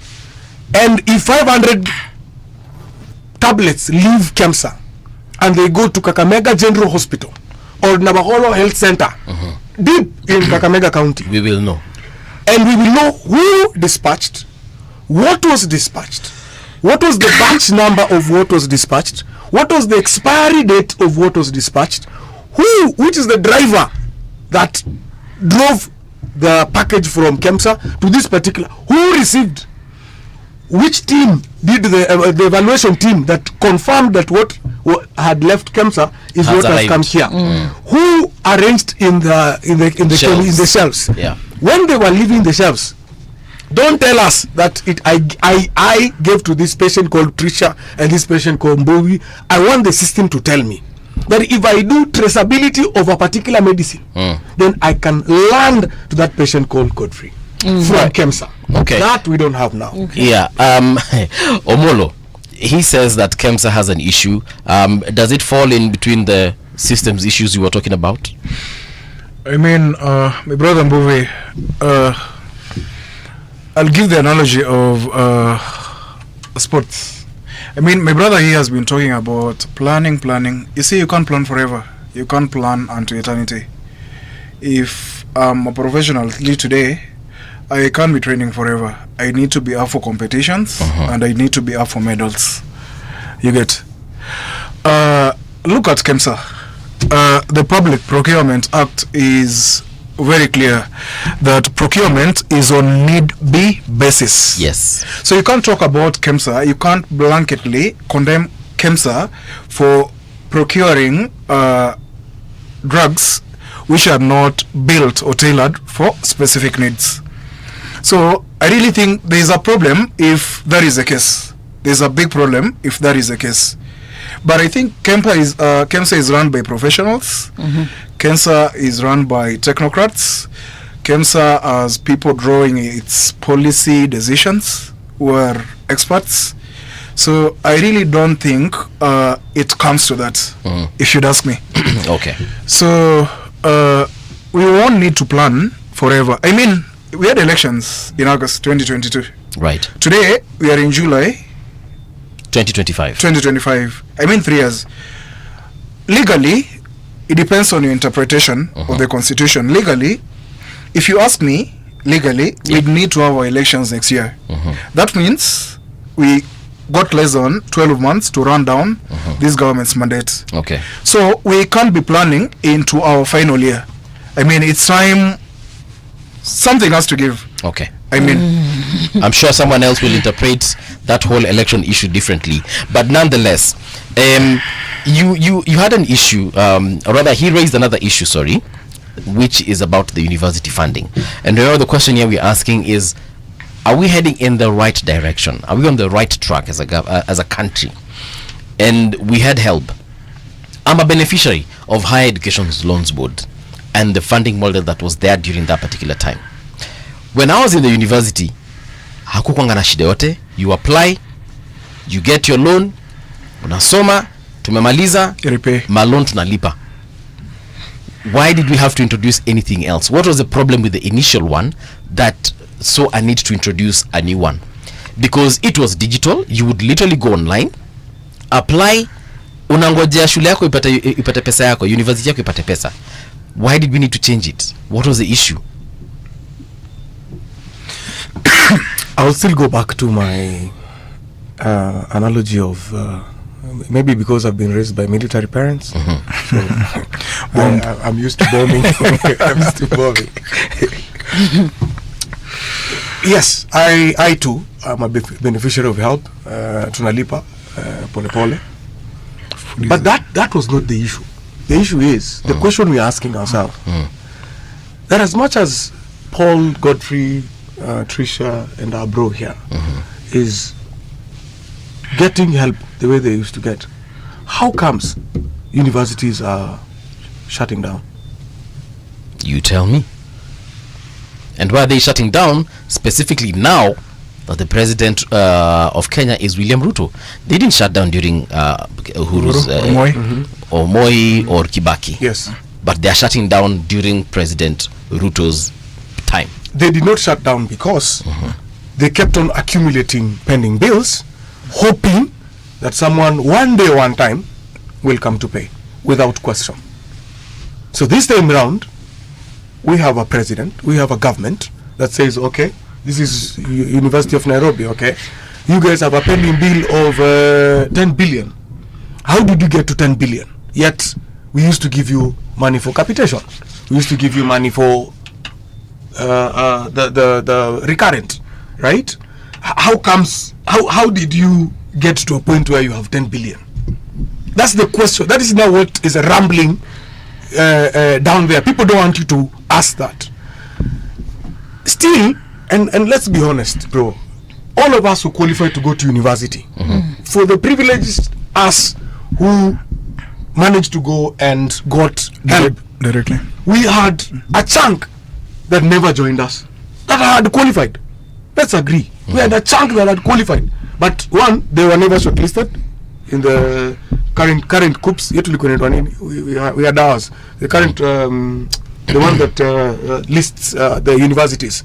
Yes, JAB. Joint admission board. Yes, ours was it was JAB. Now we have the coups thing. Yeah. How comes we had the four of us going to university and other people who have qualified not going to university? That's the question His Excellency the President was asking. Yet the Constitution says education is basic and it's a right. So boiling down, he graciously did form our task force, the working team, right, that came up with these recommendations. Because we asked ourselves, okay, I just don't want to pay pending bills blindly. I want to question. I want to know, how are we not going again to accumulate more money in my term, right? So let's question. Then you realize University of Nairobi, that was so okay, we were okay, us guys have passed through there. They came up with some building that is not occupied, yet they contracted someone privately to do that building. You understand? So such questions, and it boiled down now to, then how now do we admit, how now do we exercise the right to admit them that have qualified to go to university? Then we realized, one, it's a social setup. Someone can't go to university because they can literally not afford. We had them that were walikuwa wanachangiwa na Harambee, them that were went had donors, then wale walikuwa wanasomeshwa na sponsors, right? How do we now bring to that? And let's agree, let's be honest. We had us who are being given help that honestly we didn't deserve help. And that's what we call the moral conscience. Are you saying that you didn't deserve help? What you mean? What do you mean that we didn't deserve help? I need to understand that statement. This is what I mean. Given a chance, my dad would literally pay for my help, pay for my siblings upkeep in the school, and literally send me something per month. Okay. But because help was for everyone, the rich, the poor, I use that cautiously. The haves and the have-nots. Okay. The able are the not so abled. Because it was there for everyone and everyone, so as everyone applied and picked. So whether there are those who used it for education, there are those who used kujibamba. You know, it was for sherehe. Hii pesa nimepewa and I'll be paying. So wengi walitumia kwa sherehe. I don't know about your help, but mine used to go directly to the university. Thank you. So you are among the few. Mine would go entire amount of money straight to Kenyatta University. I didn't touch a single coin. Then you are among the few that this country wants to take care of. Bro, we have someone. We have a guy in Kisii. This case, he was on the screens the other day. This guy is an A student, right? Ready to join JQuat, right? You go to their home, my friend. You go to their home. That home that has a MCA, that region, MP, senator, and governor. Even if they were to come together, I don't think if they would assist this guy, because the level of poverty in that particular home was just out of this world. So what did we do? We said, okay, one, everyone deserves to get assistance from government, right? But how about we put it in grades, in levels? There are them that literally deserve 100% scholarship. Literally, they deserve 100%. There are them that deserve 50% scholarship. There are them that deserve 30%. There are them that don't deserve. And His Excellency the President has used an example of himself. He said if Shalin, for example, or Nick, the son, was to go to university, honestly, do you expect Nick to be given high education the loan? You understand? And we have a chunk of such people who their kids are in university, and honestly they don't deserve. How about we take this chunk and give to them that don't deserve, that cannot afford, right? And that's how that particular grading, that particular levels came in. Not that people don't get. We had the same treatment between private universities and government-sponsored universities, where you realize universities that are sponsored by institutions. Umar, for example, that is sponsored by it's a Muslim university. Yeah. We had Quer, a Catholic university, that receives, besides receiving the government the government funding, it also receives some support from the sponsor, the mother sponsor, right? The cover, in this case the Catholick Church, the church. You understand? Yet you have me and him. We are at UAN. My friend KU, he doesn't receive any other man other than the government capitation. So that's what we said. Okay, you look at Quer, doesn't have pending bills. The lecturers are being paid well. You look at our government, every day we have solidarity forever, that song from dawns, my friend. People, we can't even pay salary. You understand? And that's why that budget thing was to be relooked at all the way, from the funding of students to the support of the institution. Well, you see, I'm questioning the feasibility of this funding model, because so many people have criticized it, and especially when you say you want to ensure that the right people, the people who deserve, are the ones who are getting these loans, this funding, right? But then when you look at the way you're saying that, how will I know, like, this is a child of a rich family? Because according to to how that programming is, mtu anaenda pale na anajaza tu the means testing. Yes, anajaza tu. How will you be able to establish, because those are the same problems that we are facing in all these systems. because there's a risk of still funding those people who do not deserve, because somebody will just go there and manipulate and appear false information about them. Now, one, giving false information is against the law. So let's first start from there. But now, when a new system is being launched, it's bound to get such people want to manipulate the system.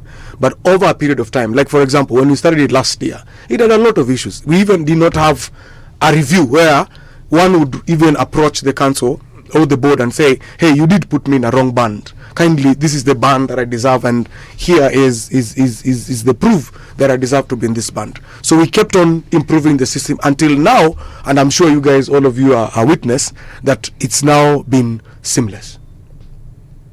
Mr. Molo had something to say. Is it seamless? It's seamless in this case. It's seamless in this case. One, finally, public universities are able to pay salaries. Let's first agree with that.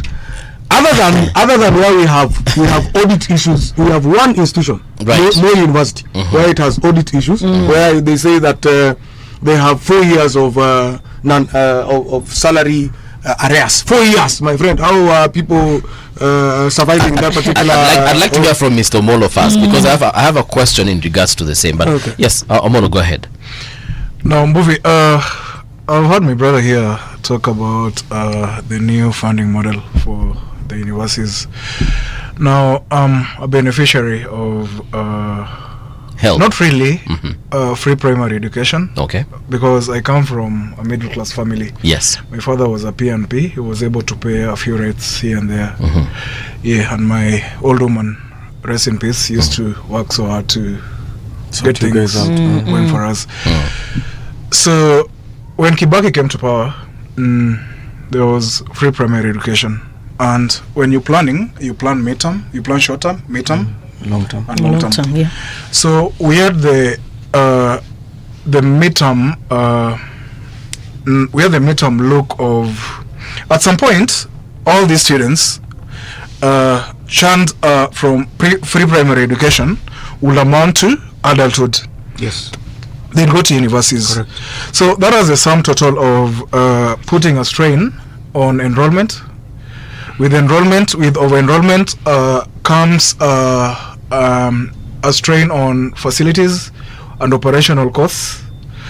With operational costs, I was at the university the other day, University of Nairobi, and I was just touching base with a few old faces, or familiar old faces, casuals and even contracted and even dons. Some of them have not been paid for the last 6 months.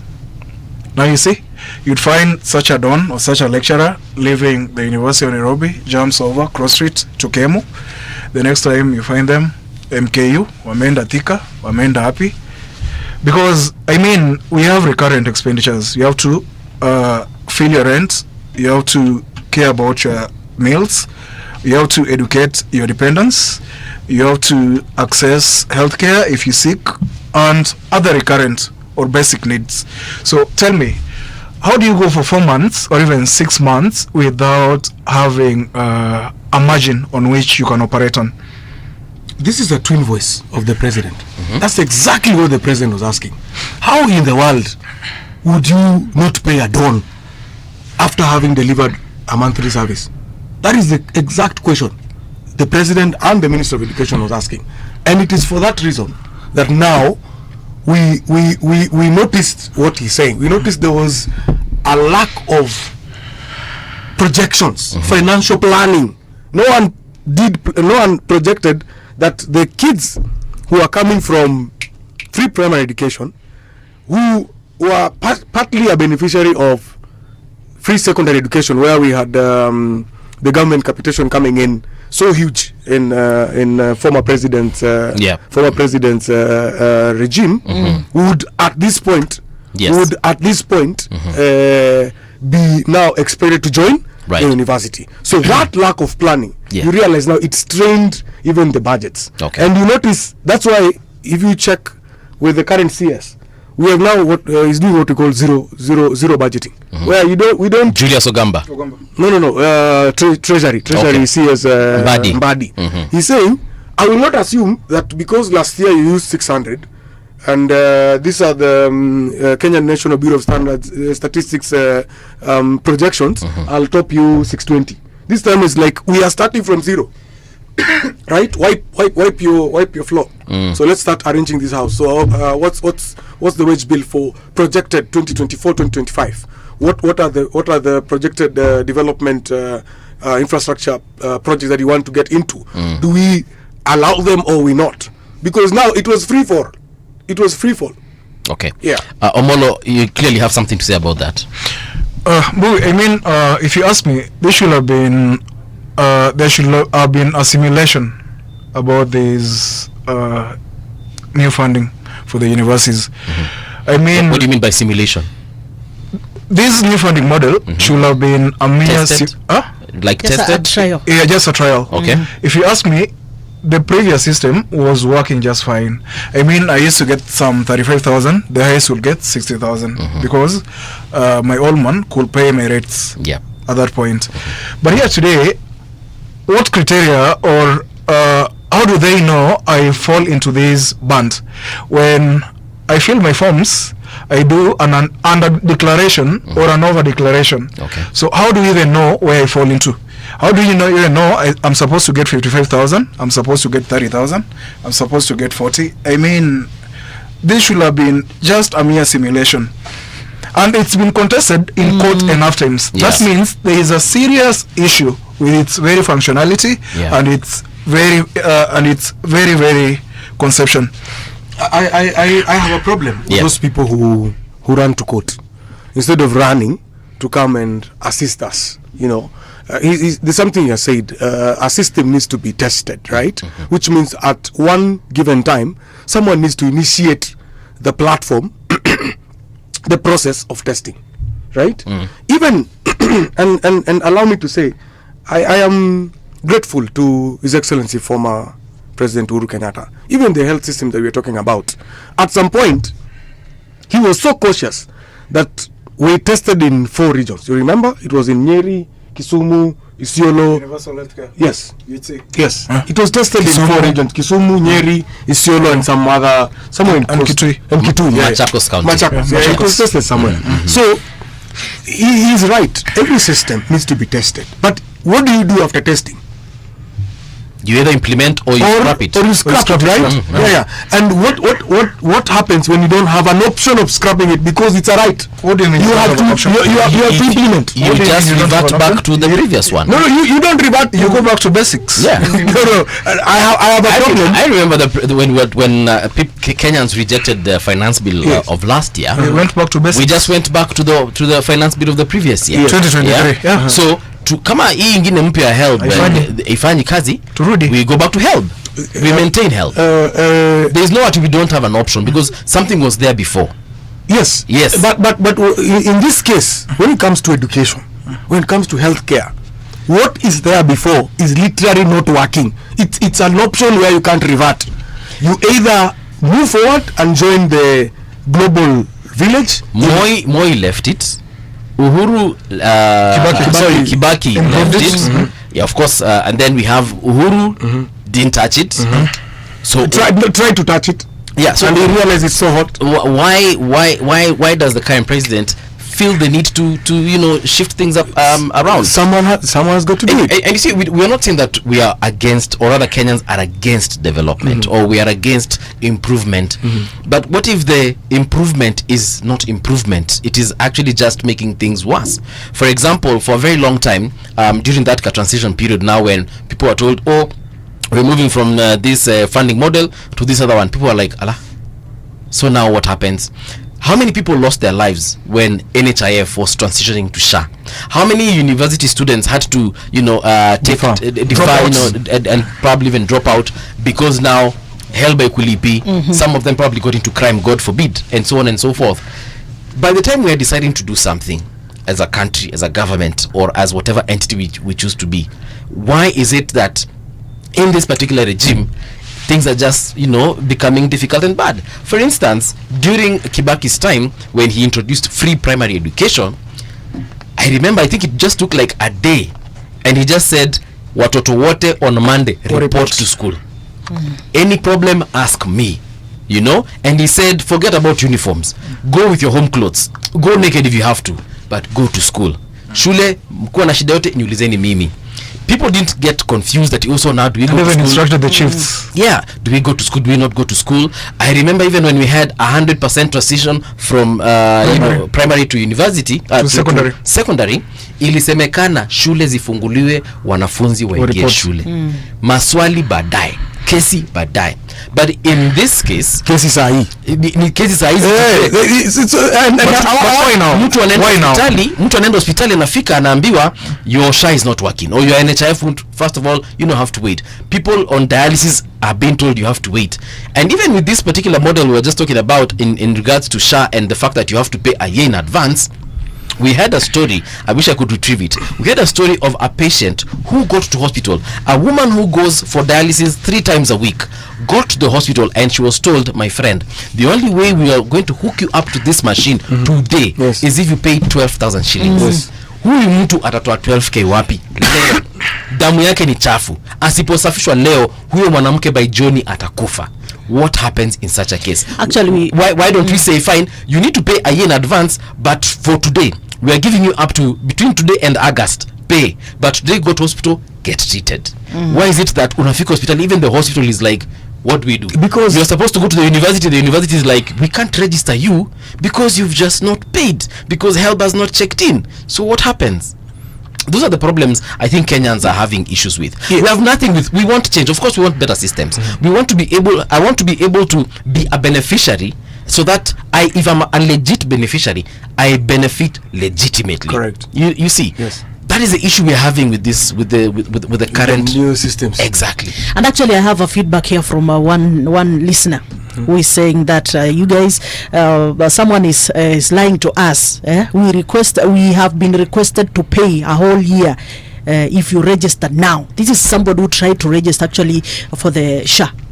Yeah, so that someone we have already agreed that there is the annual payment, there is the monthly payment, and there is the daily payment. So that's a fact. You know, sometimes truth is so hard it defends itself.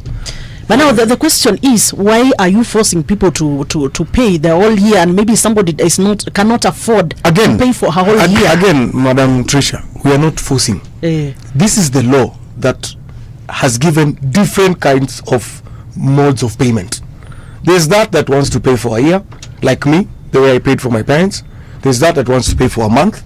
There are them that we have our employers who want to remit every month because of audit issues. We have Mama Mboga who wants to pay per day because her means testing did indicate is 10 shillings. So out of every fuliza they get I think for the feedback maybe to the people concerned, because I see you are representing them well. Yes. I think you need to let them know, because this is just a normal Kenyan who has registered. They want to be part of SHA, yes. The SHA, right?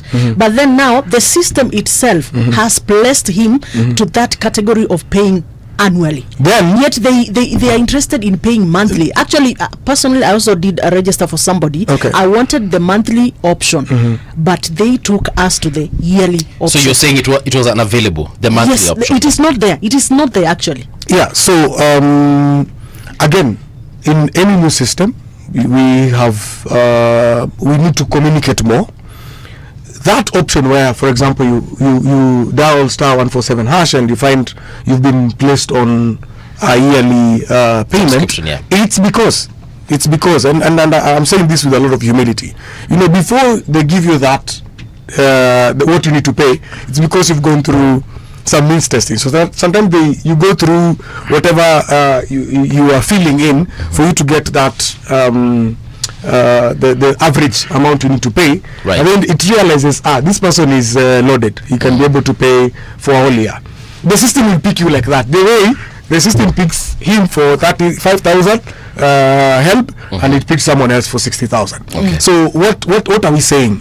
We need to be brutally honest with ourselves, and when we are feeling these forms that have been put here, because eventually they will determine our course. Lutomia, the one thing that Kenyans hate right now is being, number one, lied to and deceived. Yes. And Lutomia, it is okay to say, allow me to confirm.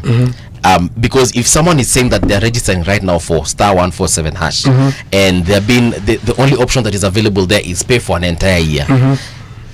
I mean, we're talking about someone. Let's do it. This is a house. We're talking about someone on the ground. Yes. Yeah. So if this person is saying they're unable to register and the only option they have is to pay for a year, it is okay to just say niaji wase hiyo nipateni tu dakika moja niongee na Duale. Hapana. I'll even allow you to walk out of studio. No. And hakuna Duale hapo kwa kitu yenye iko. We can even test with one of us. Yes. Right? Yes. It gives you. It gives you 147. Yeah, let's have a go. Yeah, here we are. So *147. Right. So make payment, right? So we have an option of 1, make payment, 2, calculate contribution. All right. It has even given that calculate contribution. 3, update details, and then 4, it's my profile, right? So if I was to make payment, for example, here 1, just attempt option 1. So let me attempt to option 1, make payment. Make payment is payment for self. All right. This is now a home of bold insights and hard truths. That listener, hear the hard truth here. Choose who to pay for. I hope you're confirmed. Always confirmed. Yes. Option number 1, pay for self. Option number 2, lipa pole pole. Option number 3, pay for others. Okay. Give me 1. Lipa pole pole. So let's go lipa pole pole. Yes. If we go to lipa pole pole, 1. So because I've paid, say my SHA annual premium is 0 because I've paid for the whole year. Okay. But again, select a financial to proceed. Okay. Guess financial number. Who's financial number 1? Hustler Fund. Do you get Hustler Fund for a year or for a day? To be honest, I've not used Hustler. So what you've had, because you are a knowledgeable smart boy, you can get Hustler Fund a day. Kama limit yako ni 500. Unaweza ipata kwa siku. Sindio? Not a month. Yes. So select a financial to proceed. Option number 1, Hustler Fund. Okay. Right? So if I do Hustler Fund, for example, let me just assume, I don't know if you'll pick me.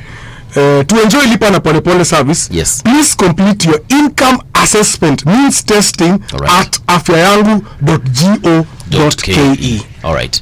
Now, so who is this guy who was saying I'm being forced to pay for a year? Now, this Lipa Pole Pole, this is a home of bold. Lipa Pole Pole, hata mimi nilipata hiyo. Ulipata yapi Lipa Pole Pole? Ikaniambia hivi, great news. This is Tuesday 10th June. Great news. Great news. Habari njema. Exclamation. You are eligible for a Lipa SHA Pole Pole loan for up to 1 year. Yes. Then dial *147#, select make payments to get started. Correct. So basically for up to 1 year. 1 year. Which means from 1 day for up to 1 year. Thank you. So if I take up this loan, assuming I choose to go with Hustler Fund. Yes. If my limit for Hustler Fund, let's just say was maybe 500 bob. Yes. Does it mean that if my contribution was 1,000 shillings a month, Hustler Fund will pay for me 12,000? No. It doesn't mean that way. What it does is that, one, you remember you've been told go to Afyayangu and register.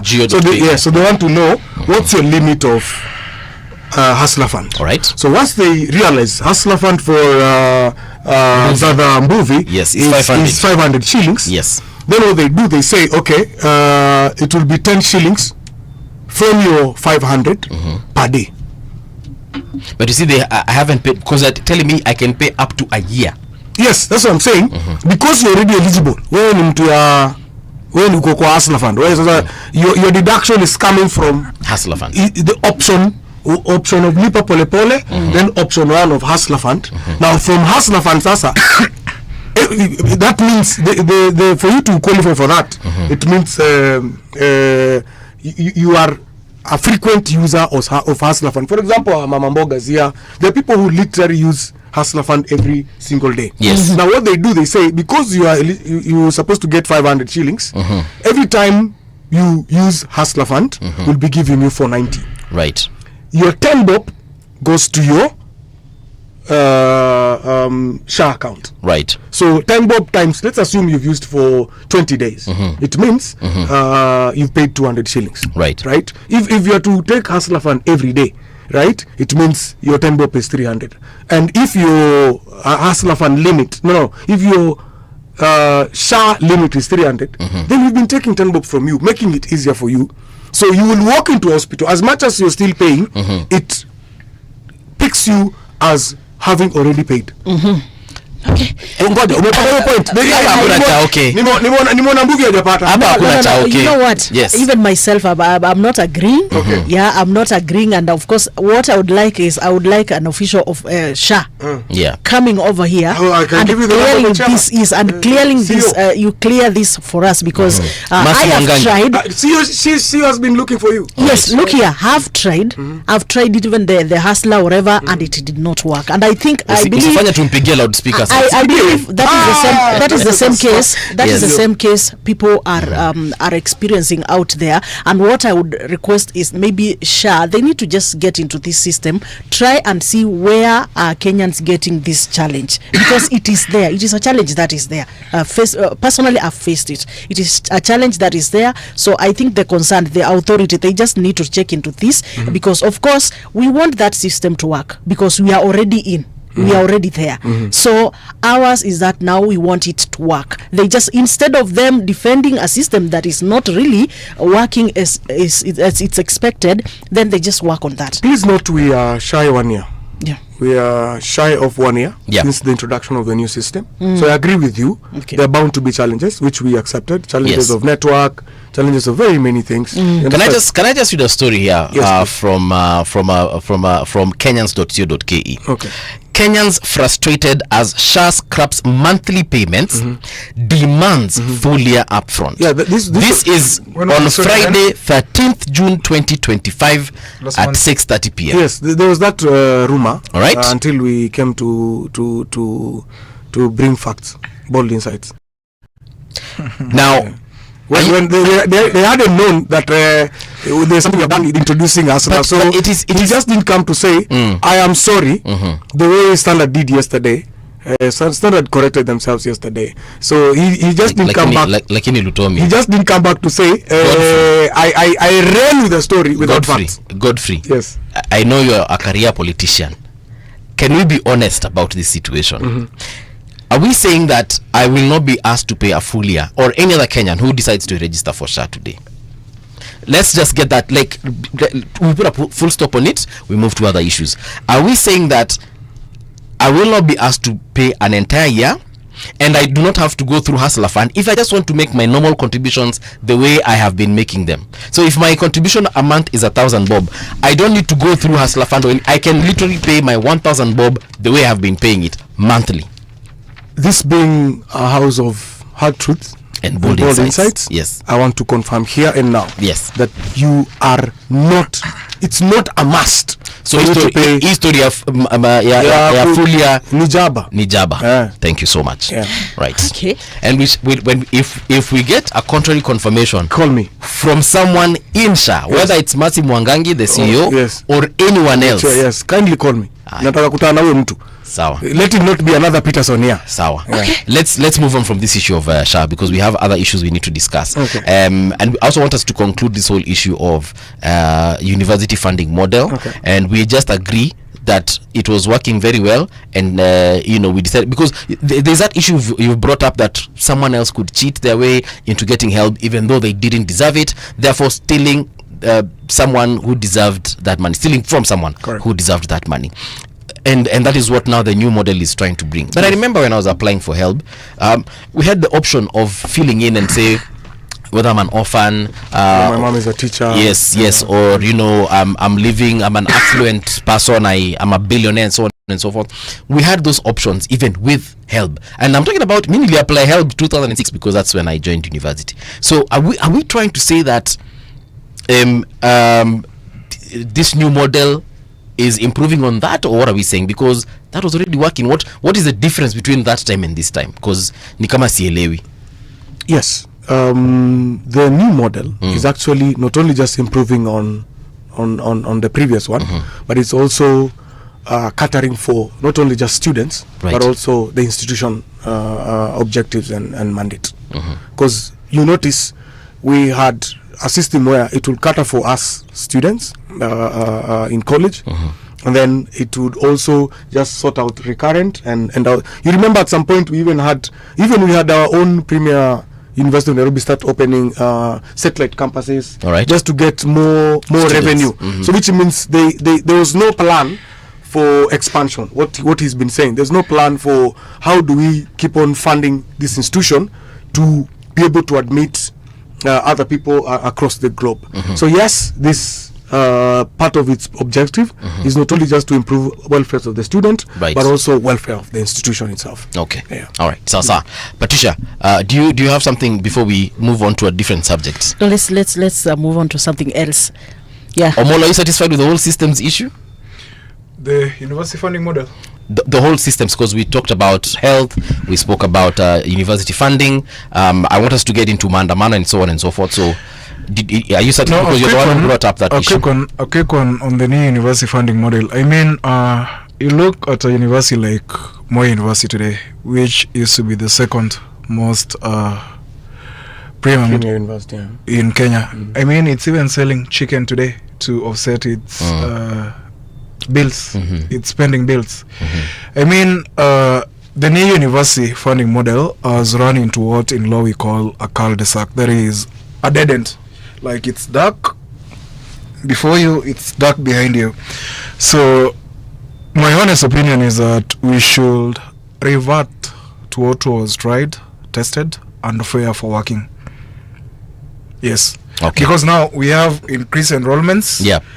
The lecturers and the staff are disenfranchised.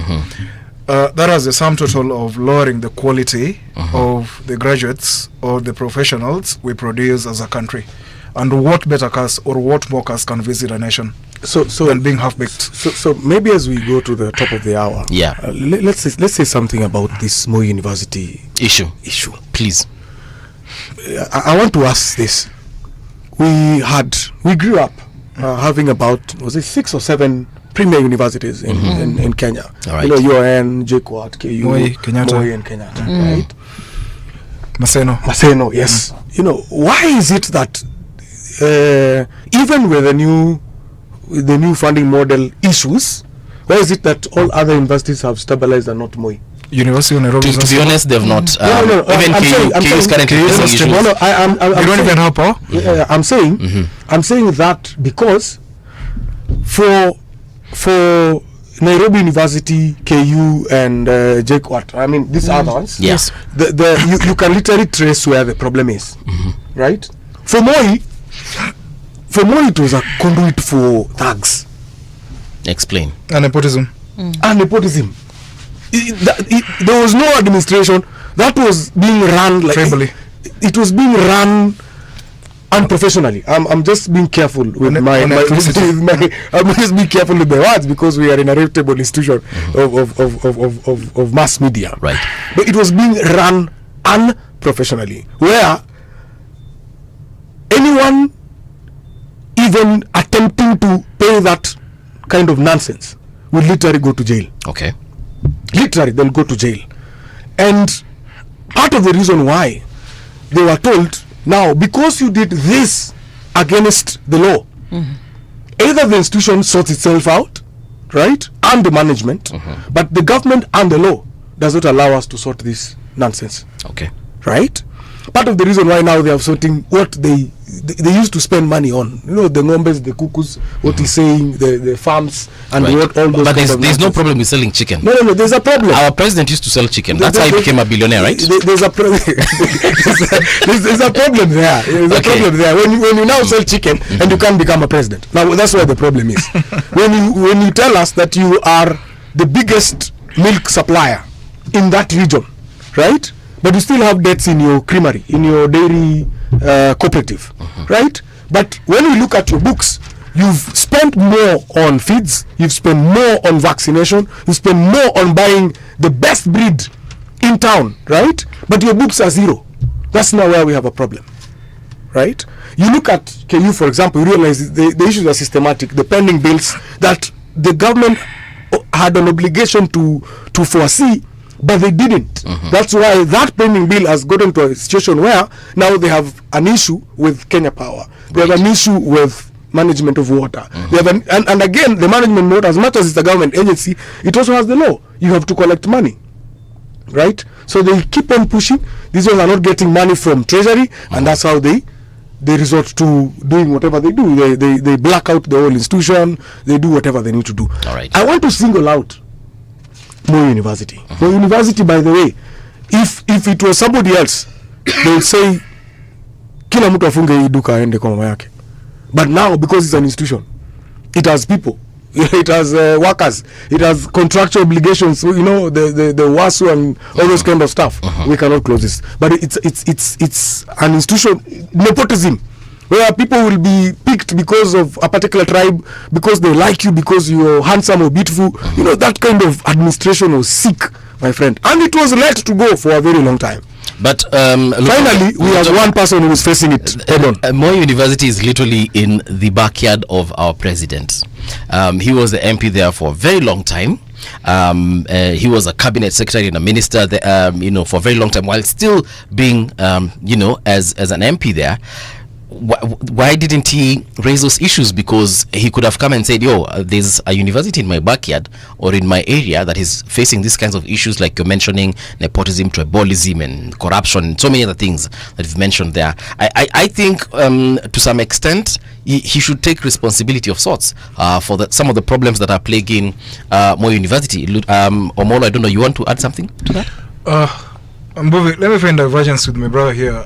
I think the problem with the new funding model is that previously systems were running just fine. I mean, the government subsidy and even the capitation to universities used to come in time, or on time rather. And the university will find other ways or other avenues of raising resources for its running or operations. I mean, like the University of Nairobi, you'd find the UNES, you'd find them investing in real estate, you'd find them SACCOs, doing very many other things. But now, there's a problem. You know, there's a problem. There is a glaring problem when it's not the University of Nairobi which is down. It's not Moi. It's not KU. It's not Kibabi. It's not Maseno. Name it. Then there is a very big problem, and the buck has to stop somewhere, even as it started. Okay. That buck does not need to stop with William Ruto. All right. Because he's not. Why? He's not the one who created. You know, where the not saying that where the problem is now, people have in a disastrous way messed up institutions over a period of time. So he's saying and then sins, yes, iniquities correct, over the years. Yes. So he's sorting them right now. Yes. How is he doing that? He has nerves and balls, man.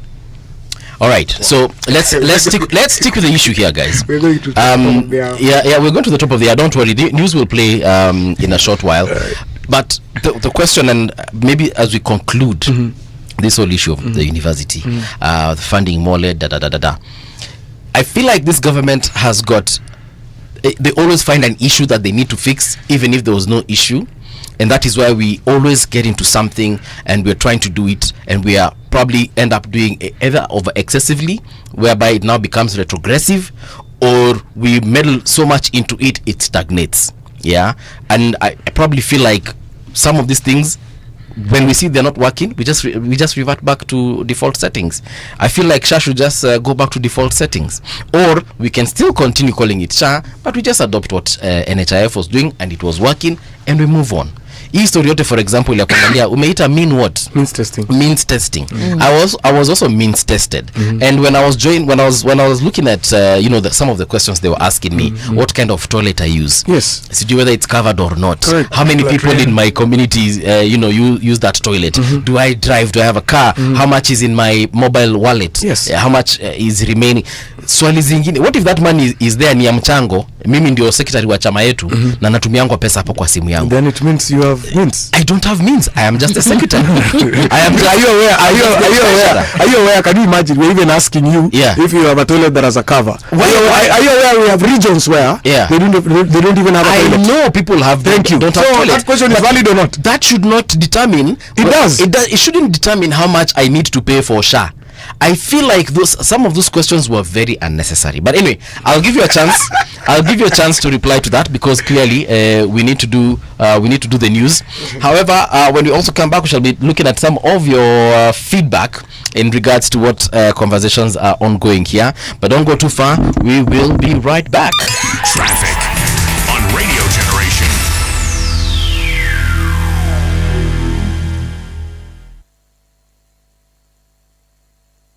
This is Radio Generation.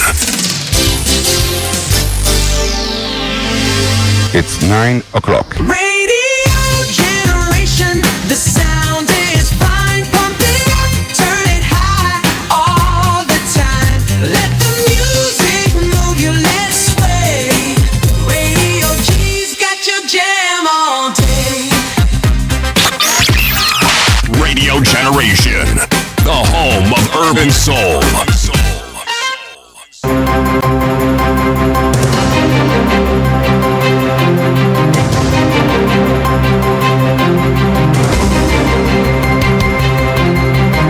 This is the Radio Generation News. Good morning, I'm Winnie Maganga. The Eldoret High Court will today sentence self-confessed serial killer Evans Wanjala. Wanjala is linked to the killing of 5 minors at Moi's Bridge in Uasin Gishu County. Justice Ruben Nyakundi had found him guilty for heinous act of murdering the minors aged between 10 and 15 years. Wanjala had made shocking confessions to the detectives attached to the Directorate of Criminal Investigations headquarters in Nairobi. The national carrier Kenya Airways has landed its inaugural direct flight to Gatwick, London. The flight marks the beginning of yet another route for the airline as it seeks to turn a new leaf. According to senior management at the Kenya Airways, they are optimistic that the new route from Nairobi to London will break even in under a year. Is KQ Chief Executive Officer Alan Kilavuka. Gatwick also will facilitate a lot of trade volumes, including about 40% boost in our belly capacity. So here we'll be able to move goods more quickly between Nairobi and London, and also create a lot more opportunities for our exporters into the UK. Blogger Liangui Kinyagia has been summoned to the Directorate of Criminal Investigations headquarters to record a statement. This follows his sudden reappearance weeks after being reported missing, a disappearance that triggered widespread public concern and accusations against the police. The National Police Service, in a statement issued Thursday, said Kinyagia remains a person of interest and is required to assist with ongoing investigations. His court appearance yesterday came after days of intense speculation about his whereabouts. Justice Chacha Mwita had barred police from arresting Kinyagia, but ruled the blogger may record a statement with the police. The families granted time to have the petitioner with them and taken to hospital for medical attention. This matter will be heard on the 17th and 24th of July. 18th of July and 24th.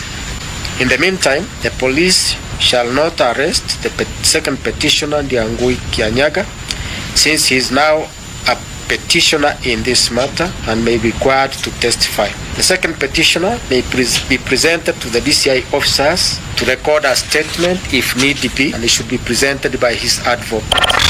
Boniface Mwangi died from a severe head injury caused by a rubber bullet, according to the results of post-mortem conducted at the Kenyatta National Hospital. Pathologist Dr. Peter Ndegwa, who conducted the examination, revealed that 4 bullet fragments were found lodged in Mwangi's brain. He noted that Mwangi's chances of survival were minimal due to excessive bleeding. Mwangi, a 22-year-old mask vendor, sustained the fatal injuries during the June 25th protest held in Nairobi. Was severe head injuries due to a single gunshot. The brain is quite disturbed. The chances of survival are very, very, very minimal. The operation which had been done, I think, to remove the bullet particles, they did, but some of them there were still some particles in the brain. Deputy President Kithure Kindiki says the nation's security and stability will be guarded by all means possible for faster development and prosperity. Kindiki said the development can only be advanced in a peaceful and stable environment. Speaking on Thursday when he presided over Taveta Economic Empowerment Engagement at Sato Grounds in Taveta Town, the DP said national security is critical. Without it, we would not develop the nation. He also called out the opposition for engaging on what he termed as divisive politics.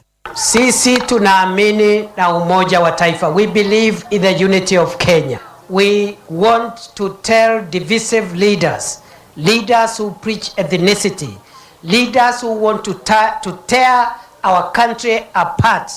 We will not allow you to divide Kenya. We are one people, one nation. We are one country called Kenya. So sisi sasa imebainika, iko timu ya maendeleo, timu ya umoja wa taifa, na iko timu ingine ya kelele. The US Congress has passed Donald Trump's sprawling tax and spending bill in a significant and hard-fought victory for the president and his domestic agenda. After grueling session on Capitol Hill, the House of the Representatives passed the bill by a vote of 218 to 214 on Thursday afternoon. It was approved in the Senate on Tuesday by one vote. Trump had given the Republican-controlled Congress a deadline of 4th July to send him a final version of the bill to sign into law. On this vote, the yeas are 218, the nays are 214. The motion is adopted.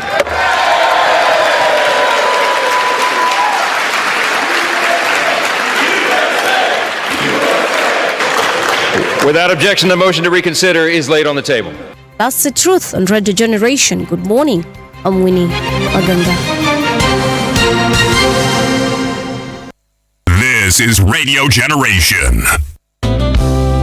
Tuzungumze kwa hekima na heshima, tutulize nafsi, tupeane busara, tuwe na mazungumzo ya kujenga, tuelewane mimi na wewe, tusipoziba ufa tutajenga ukuta.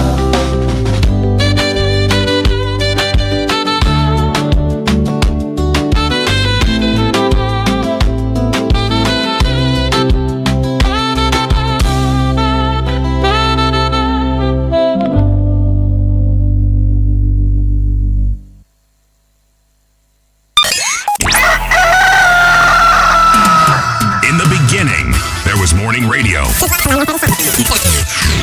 But now there is Radio Generation's The People's Breakfast. Curious and bold, getting facts from the shadows. That's what it is. Now, as the city wakes and secrets stir, a bright new voice shines.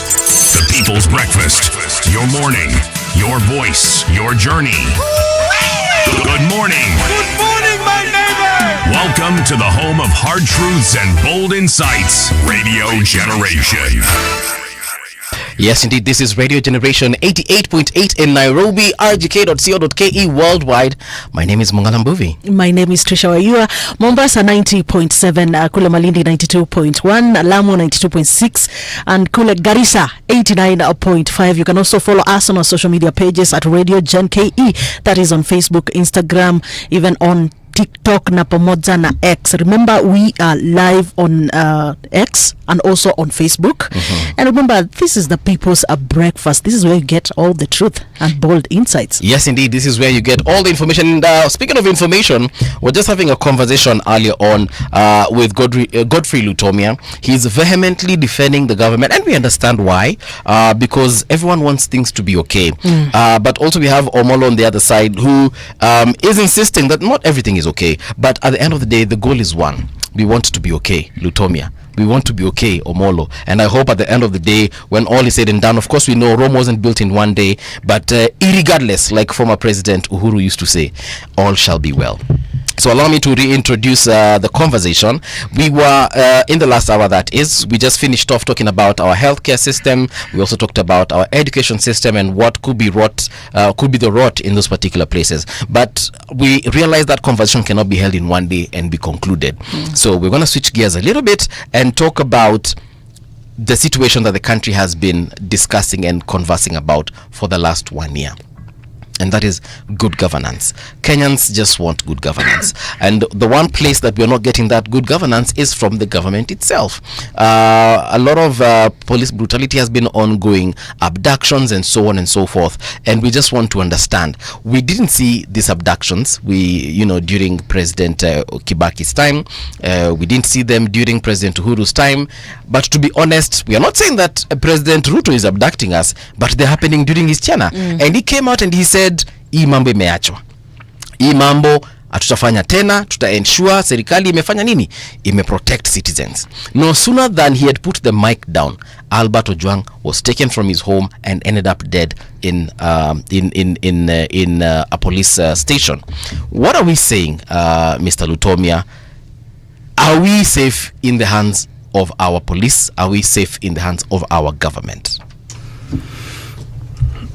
You know, we are talking of Albert Ojwang. He's actually being buried today, and so first we continue to pass condolence to the family. Whatever that gentleman, a young teacher, a young parent, a husband to someone went through, should never happen in our society. It's even demonic, leave alone in a regime. It should never happen in a society. We're supposed to feel safe in a police station. We're supposed to feel safe whenever a police officer passes around you or you're close to where security apparatus is. So we continue to say pole to the family, and we hope all goes well today as they lay their kin to rest. So to your question, yeah, we are safe, not only just in this government but under the constitution. We are safe. Should I remind you of Boniface Karaoke? Yes. So are we safe? We are safe. Should I remind you of the 15 individuals who lost their lives last week? In fact, the number has gone up to about 20. Yes, we are safe. Are we safe when a gentleman like Ndiangui is hiding because he's afraid that what happened to Albert and the rest would happen to him?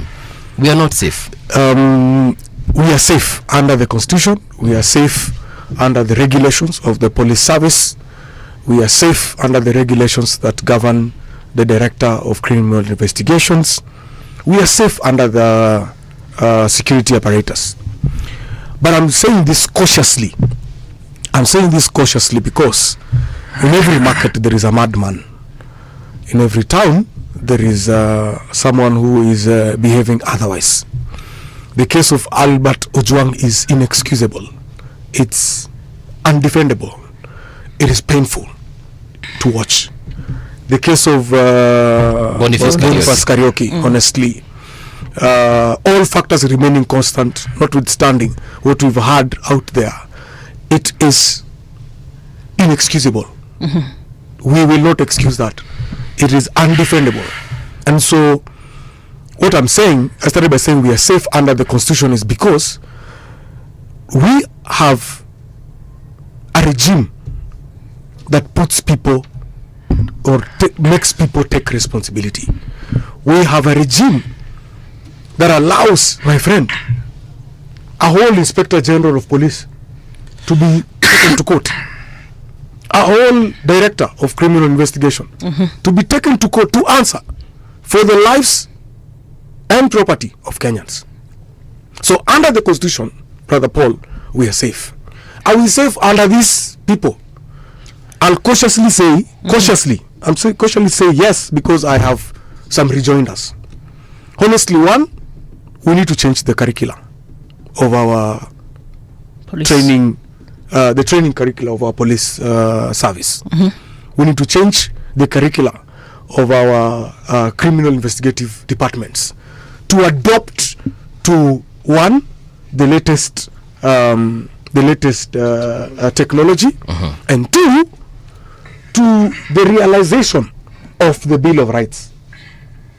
We have people who, according to them, the Bill of Rights do not exist. For example, and I'm saying this cautiously again, the gentleman who allegedly shot Boniface, right? After shooting Boniface, and when Boniface was in hospital, and thank God to technology, we were able to go back to get to understand who is this person and how did he eventually get to our police service to be an officer, to be given a gun, to go and even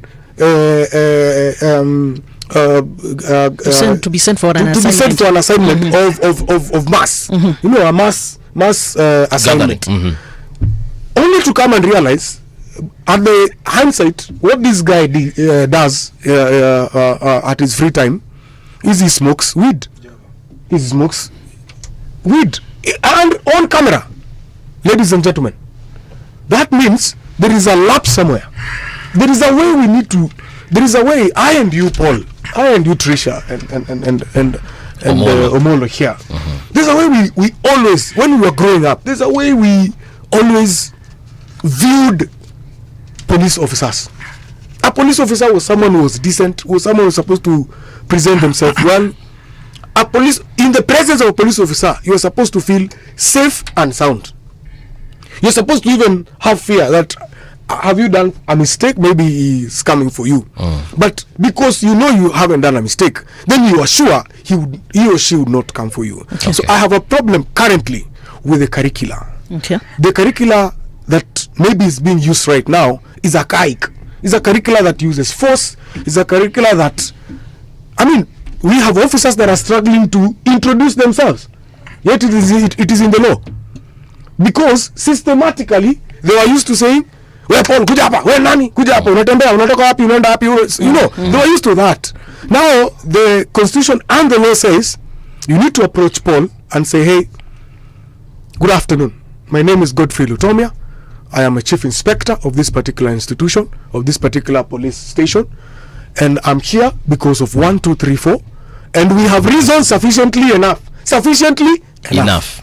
Now, some of these characters that we see on the road, in our police uniform, carrying our police instruments, that kind of behavior is not in them.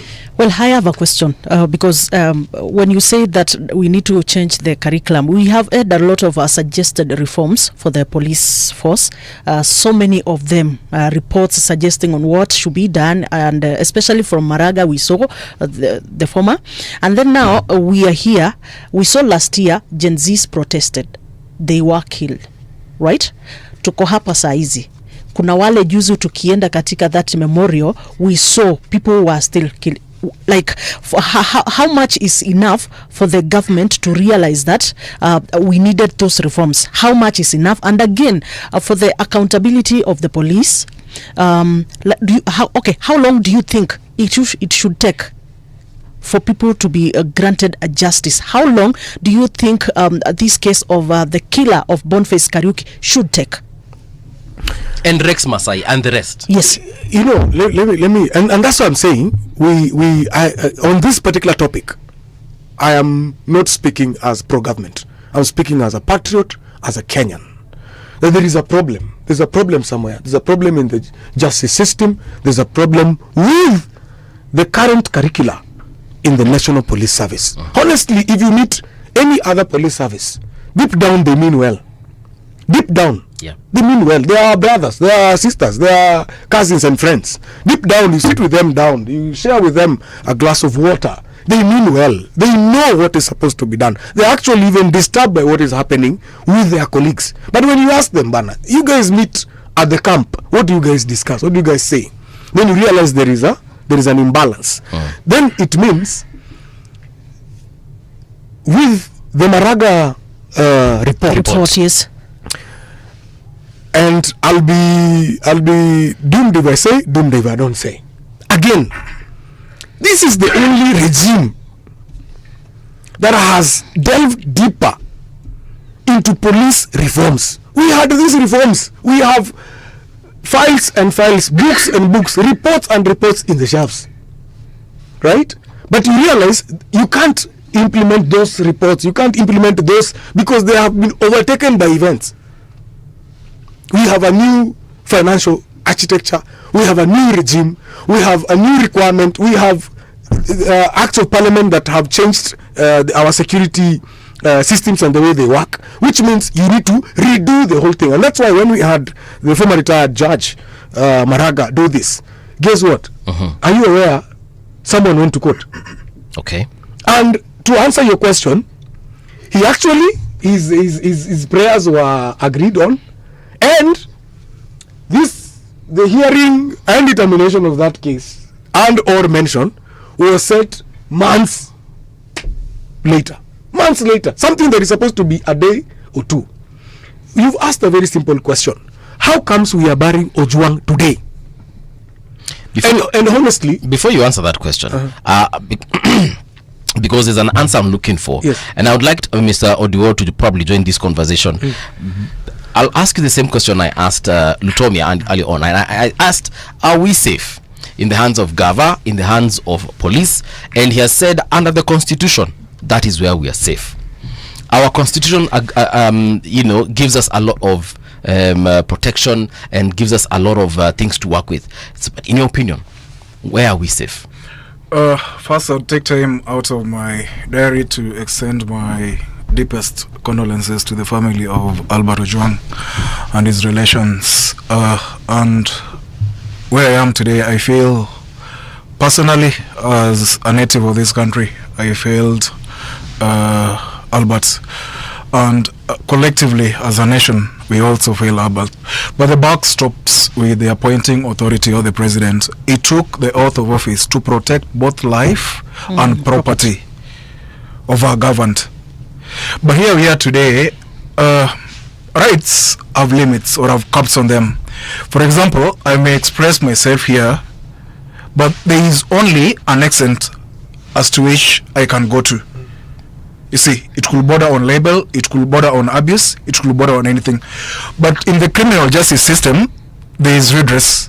If I commit a crime today, even if I'm a terrorist today, God forbid I'm a terrorist today, the most the police can do, or the investigating authorities can do, is to nab me and process me, take me to court, and let the court determine my fate. There is no place in law where he said, you meet a criminal or an offender or a break of the law, you shoot them. But where are we as a nation today? We have a rogue police. It's not even a service today, it's a force. It's not even a service, it's a force. Where there's a lot of nepotism, there's a lot of tribalism, where you find police commands. For example, in a sub-county or even in a county, you find like 3 police commands are from the same tribe.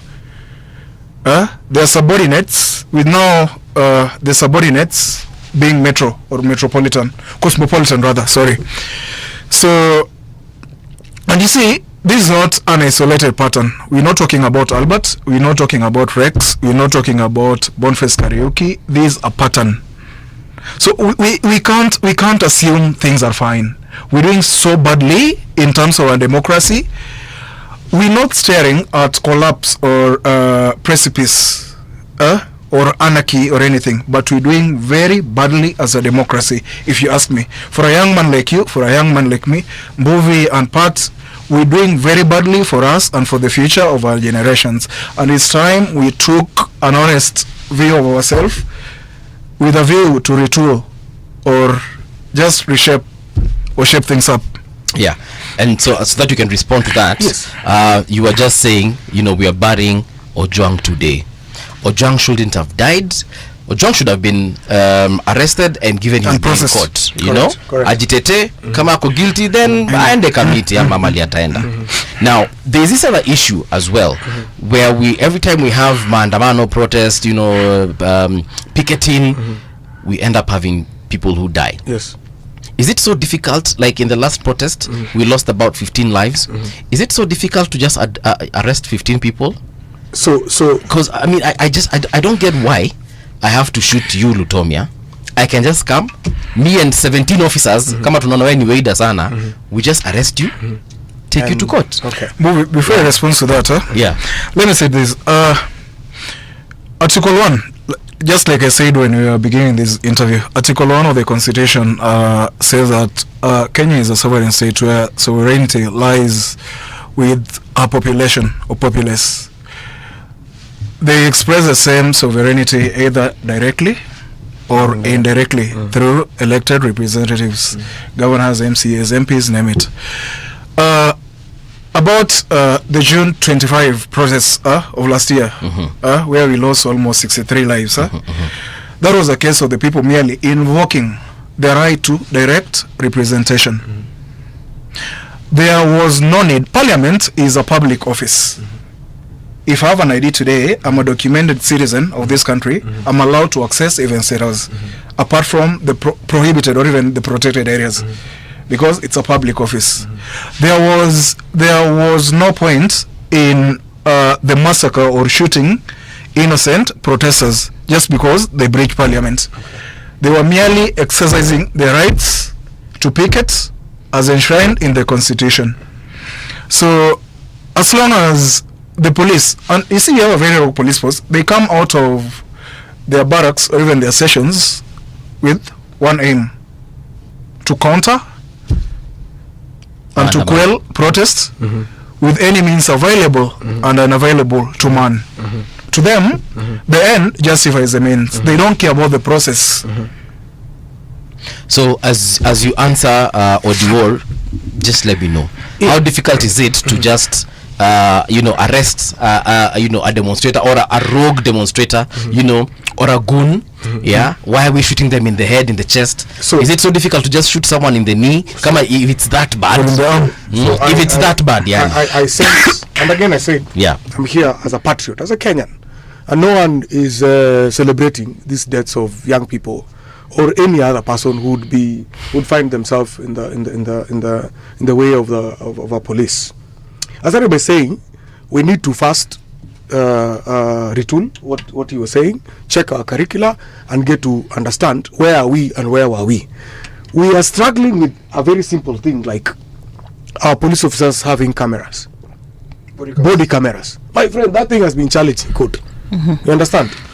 Pesa Anglo listen ilikulwa. Ndio. But endelea. So no one followed up that. The gentleman is tended to be one of the richest in Kieni. All right. So that's a story for another day. But I was saying, even today, Ojwang is being buried. Kama hajapata justice. Ojwang is being buried today. Hajapata justice. Yes. You understand? So we even need to retool. We need to now create.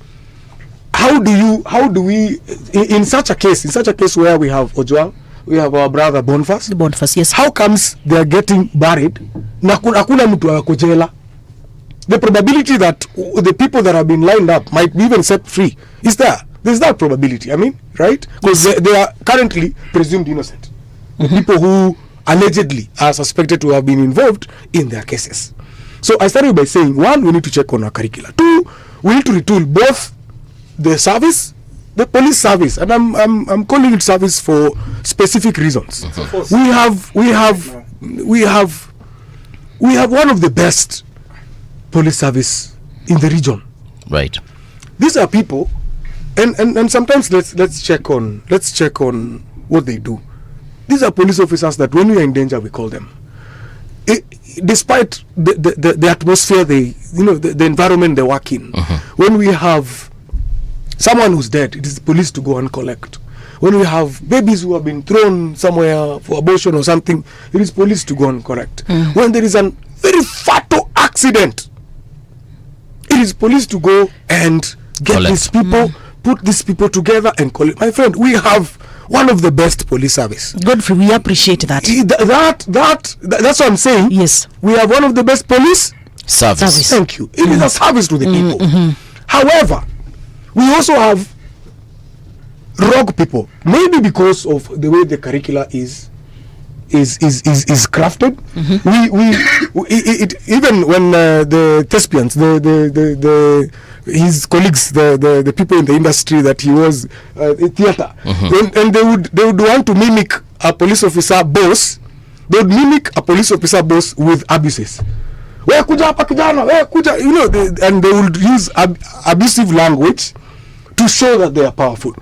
I don't want to mention those words here, but they'll use abusive words to show that they are powerful. Now we have changed. Tumetoka kwa hiyo era. This is what I'm saying. That one, how easy or how hard is it? And he has asked a $1 million question. How easy or how hard is it to arrest 15 people who are, one, either reckless or they are breaking into someone's shop or whatever, vehicle, or they are the ones now who are pelting police with stones, right? How easy or how hard it is. It starts with us. Let me give you an example, Brother Paul. We have a gentleman in Africa, and allow me to cite Africa. Let's not go to where sometimes we are threatened to those words of Singapore and US. Right. Let's cite Africa. There's a gentleman called Julius Malema, leader of EFF. Right?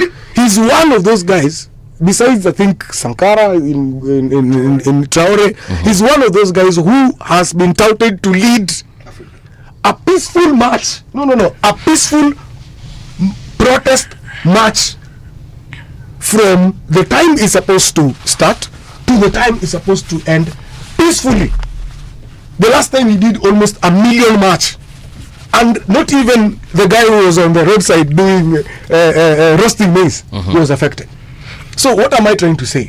We even have people, we who organize maandamano, we do struggle to just comply with the same constitution that is supposed to guide us, to guard us. You understand? What does it say about protest? One, if we decide tomorrow it is a radio generation maandamano day, right? What does the constitution say about us planning for tomorrow? One, we need to notify our security, the nearest police station, right? We need to wait for guidance on one after we have served security route, so that now they say we have people who will be doing maandamano from Kilimani. They'll be going to town, they'll use this route. So one, they notify the public that just in case you have an emergency, for example, you are sick and you're being rushed to the hospital, don't use that route. When it might not necessarily be an emergency, you might be having your party, your wedding, and you don't want people to crash, and you want to set up a venue. You can't set up a venue at, for example, Holy Family Basilica or Saints, and you know that route is where tear gas and mbio zitakuwa. You understand? So what am I trying to say? There are people who even struggle. They say it is our right to protest. We don't need to tell the police. So they throw hands on the police. Now, when you have said that, and we agree it is your right, and then we have chaos all over the place. Part of the reason why we always get casualties or fatalities is in confusion. We have had doctors organize their maandamano. They gave the route. They said we'll leave Afya House, we go to Parliament, we go to Office of the President, we go to Office of the Minister. We'll use this route. So there is police escort before, there is police escort after. They even have an ambulance just in case one of them was walking with them and he got challenged. There's already an ambulance with nurses and doctors. We have ushers. This other side, because they're using one side of the road, we have ushers who make sure that to direct traffic, because my friend, we have people who are going from Nairobi to Mombasa. They have no business with your protest that you had organized on Moi Avenue. You understand? So this is what I'm saying, Brother Mbovi. Yeah. As we look for police accountability, we too need to be accountable. I'll still go back to the question. This police, okay, let's even say I had not notified the police that I'm going to be on George Padmore Ridge. Yes. But I've decided to come and I'm here, I'm protesting, nimepiga kelele. Na niko na watu wangu thao. Yes. Tumetoka mali tulitoka. What is so difficult about coming and arresting us as opposed to just shooting into a crowd? Because we saw that and we have seen that many times. Unaona tu kwa TV, Karao anapima tu crowd. He's not even shooting in the air. Literally to the crowd and firing aimlessly. Sometimes they even aim at a specific individual. We saw that with BBC when they did that Blood Parliament documentary. And we saw a police officer vizuri sana anatafuta target na anajiseti na analipua na anaipata. And I can assure you today, yes, with the internal affairs unit, yeah, such characters always face the full. That one is a conversation for another day. Okay. We also saw on 25th yenye imepita. Yes. We had 15 individuals across the country. And perhaps that number is high, I'm not sure, but as of that day we are assured of 15 individuals that lost their lives. Yes. And I'm thinking we had police officers who were in riot gear, people that we have trained with our money. Yes. We have trained them that in case of a riot, in case of a maandamano, this is how you behave. This is how you behave. These Kenyans do not have guns, they have guns. These Kenyans have stones, they have shields. What is so difficult about running after mbuvi? Umeona mbuvi ndio ameshika mawe na amerusha. Fuata mbuvi mshike. Mbona unamshoot? Did you see what they did to an officer who had a shield? The lady who was attacked? Yes, I saw. They took away the shield. They took away the shield. I saw it. They took away the baton, and they ended up doing what? Walimkanyaga. Not kumkanyaga. They actually crushed her head with stone. But she got out of it. I remember she's called Emily. Yes. Emily, I'm forgetting her second name. What I'm saying is, the reason why I said part of the reason what former Judge Maraga and his task force was addressing was also the budget. You notice also the ratio of police versus the mass is not equal. Yes, we are not into the standards of the UN. Right. So you notice also budgets are issue. You have people coming from all over the place, from every street, every corner. Yes. And there is a law that I think CS was trying to cite, and it blew out of context. Yeah.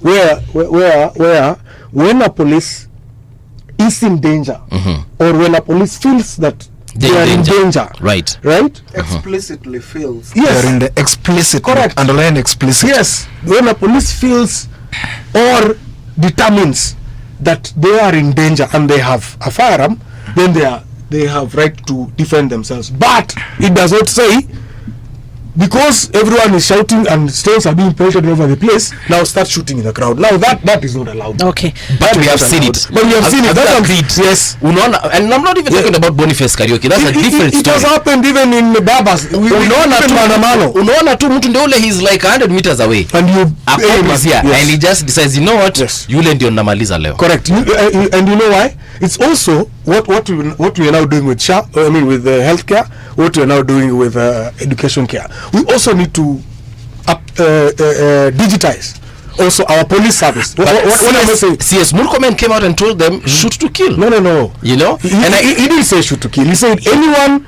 who's coming to attack a police station. Alisema the only time utatoroka ni ukiona wamekuwa wengi zaidi kukuliko. And you notice that unaweza huwa wengi. He said that. Yeah. Eventually justified what was told. Of course, some of the statement was taken out of context. Correct. He obviously meant when you see them coming to a station, they are coming to take off. Like yesterday. Look at what happened yesterday when Albert Ojwang's casket was arriving at the police station where he was first taken. My friend, was burnt. You have thousands of people. Every police officer in that particular station had a gun, right? They had a gun, including the lady officers, right? But when you realize that these people, their intention is to touch the station, and if you react, the probability that you will have other Ojwangs today and will make news today. So what do you do? It's very high. So what did they do? I'm sure they retreated. They retreated and they did let them. But now, let me ask you a question. Are we now allowing that? We are not allowing it, exactly. And we actually mentioned here on Radio Generation that is not the direction that is not the direction we want to go as a country, as a people, as a youth. Me, I'm talking about now in the maandamano.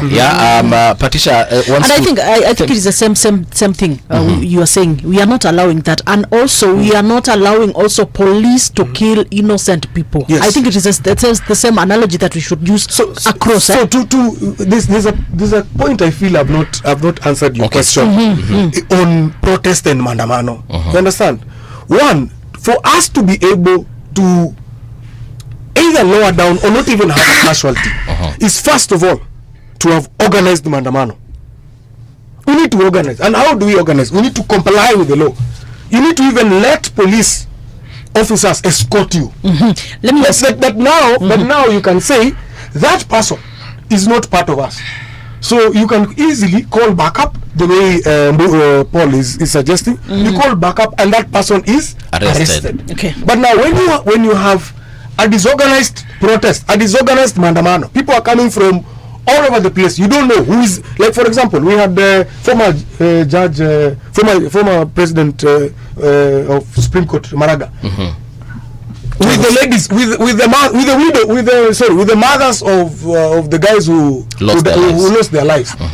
They couldn't even move even 100 meters because you have genuine protesters, mothers who lost their kids, with genuine people who've come in solidarity with them, with us who are in solidarity with them online, and then you have some other guy running from some other team group of thousands of people coming from this other group, and they didn't give any notice. We don't know who they are.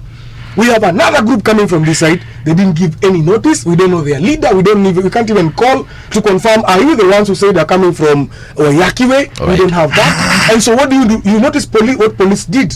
They literally withdrew the mothers, and they took refuge at one of your sister stations in Nation. I have a question. So are we agreeing with you first? We need organized protest. We need that one. Is we need that one is and actually sure. Yes, that, and we have never not refuted that. Okay. I want to ask him: do you think we can have a peaceful protest in our country? One, I take great exception to the comments by C.S. Murkomen. C.S. Murkomen comes from a background of law. He's an instructor of law at the very highest level, tasked with tuition of our lawyers and even advocates. The law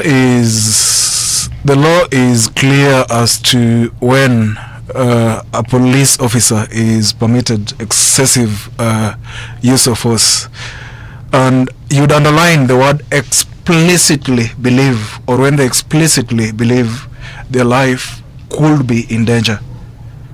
That is when you can use reasonable force, not brute force. Reasonable, underline to reasonable force. But now you see in Kenya, it's not an isolated event. Police brutality is not an isolated event.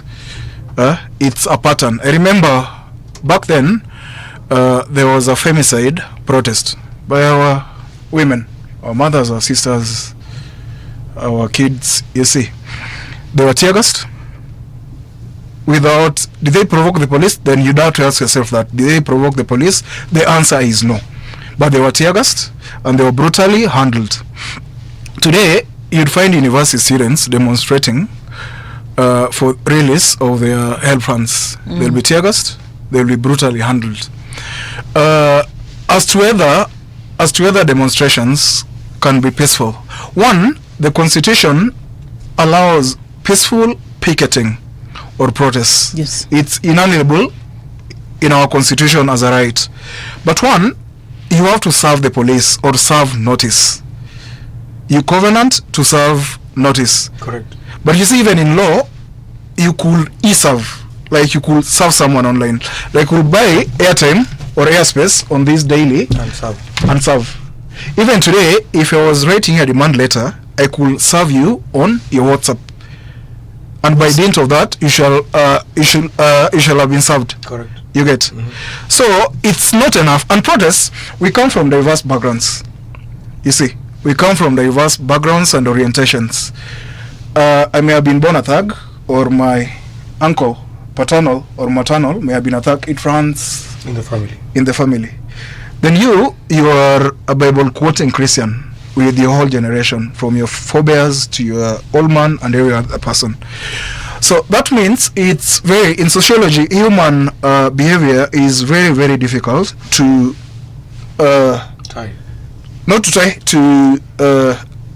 you can't have a universal human behavior, and that is why we have law.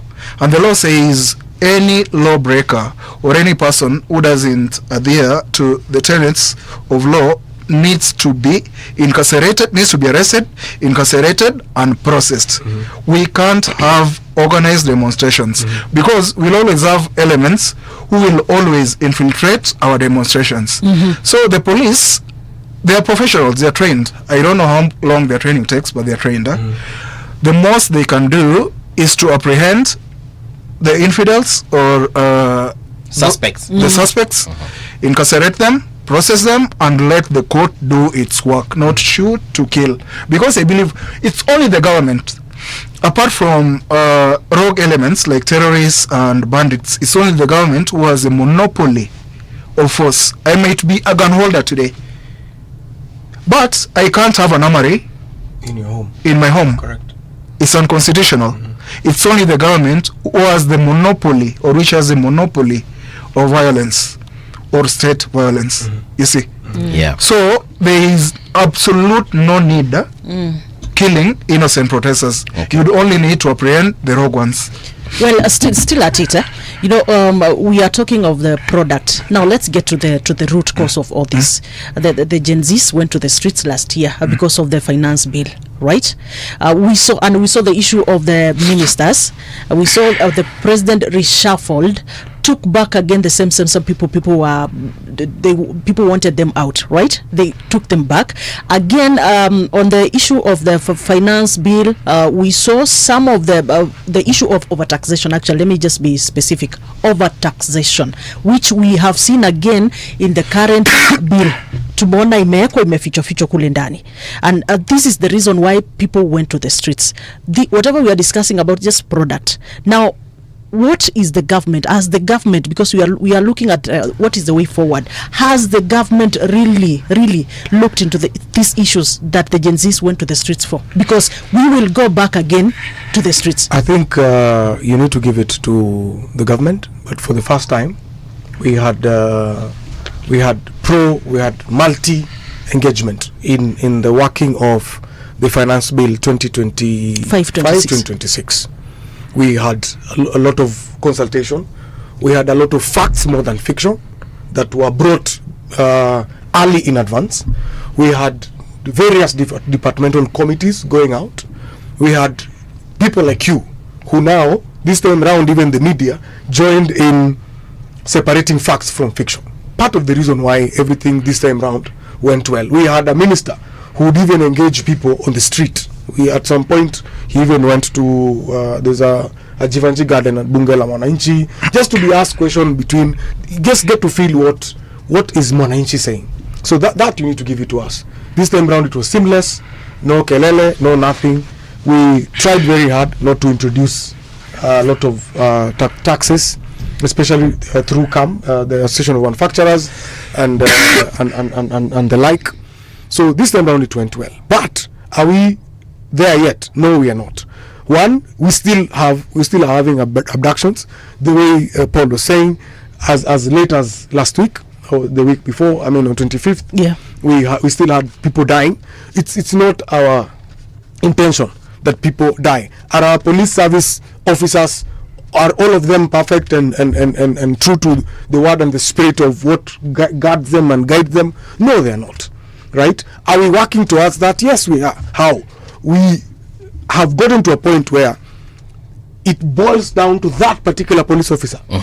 Right? It never used to be like that. It was like every time a police officer would do something to you, the person you would see coming in court is the AG, because he defends officers of government. Right? But this time round, you have some guy called Muhwana, you have some guy called Talam, who is the OCPD, OCS of the station. Central, yeah, sitting there. You have agitation. You have agitation until a whole Deputy Inspector General stepping aside. So just to answer your question, we are not yet there. However, we are headed on the right direction. We have some very little time remaining, and there's a question that you have to answer before you leave here. We'll talk about that gentleman, Liangui, but there's one lady I would like us to focus on, Esther Passaris, Nairobi woman rep. She intends to I think it's actually Parliament.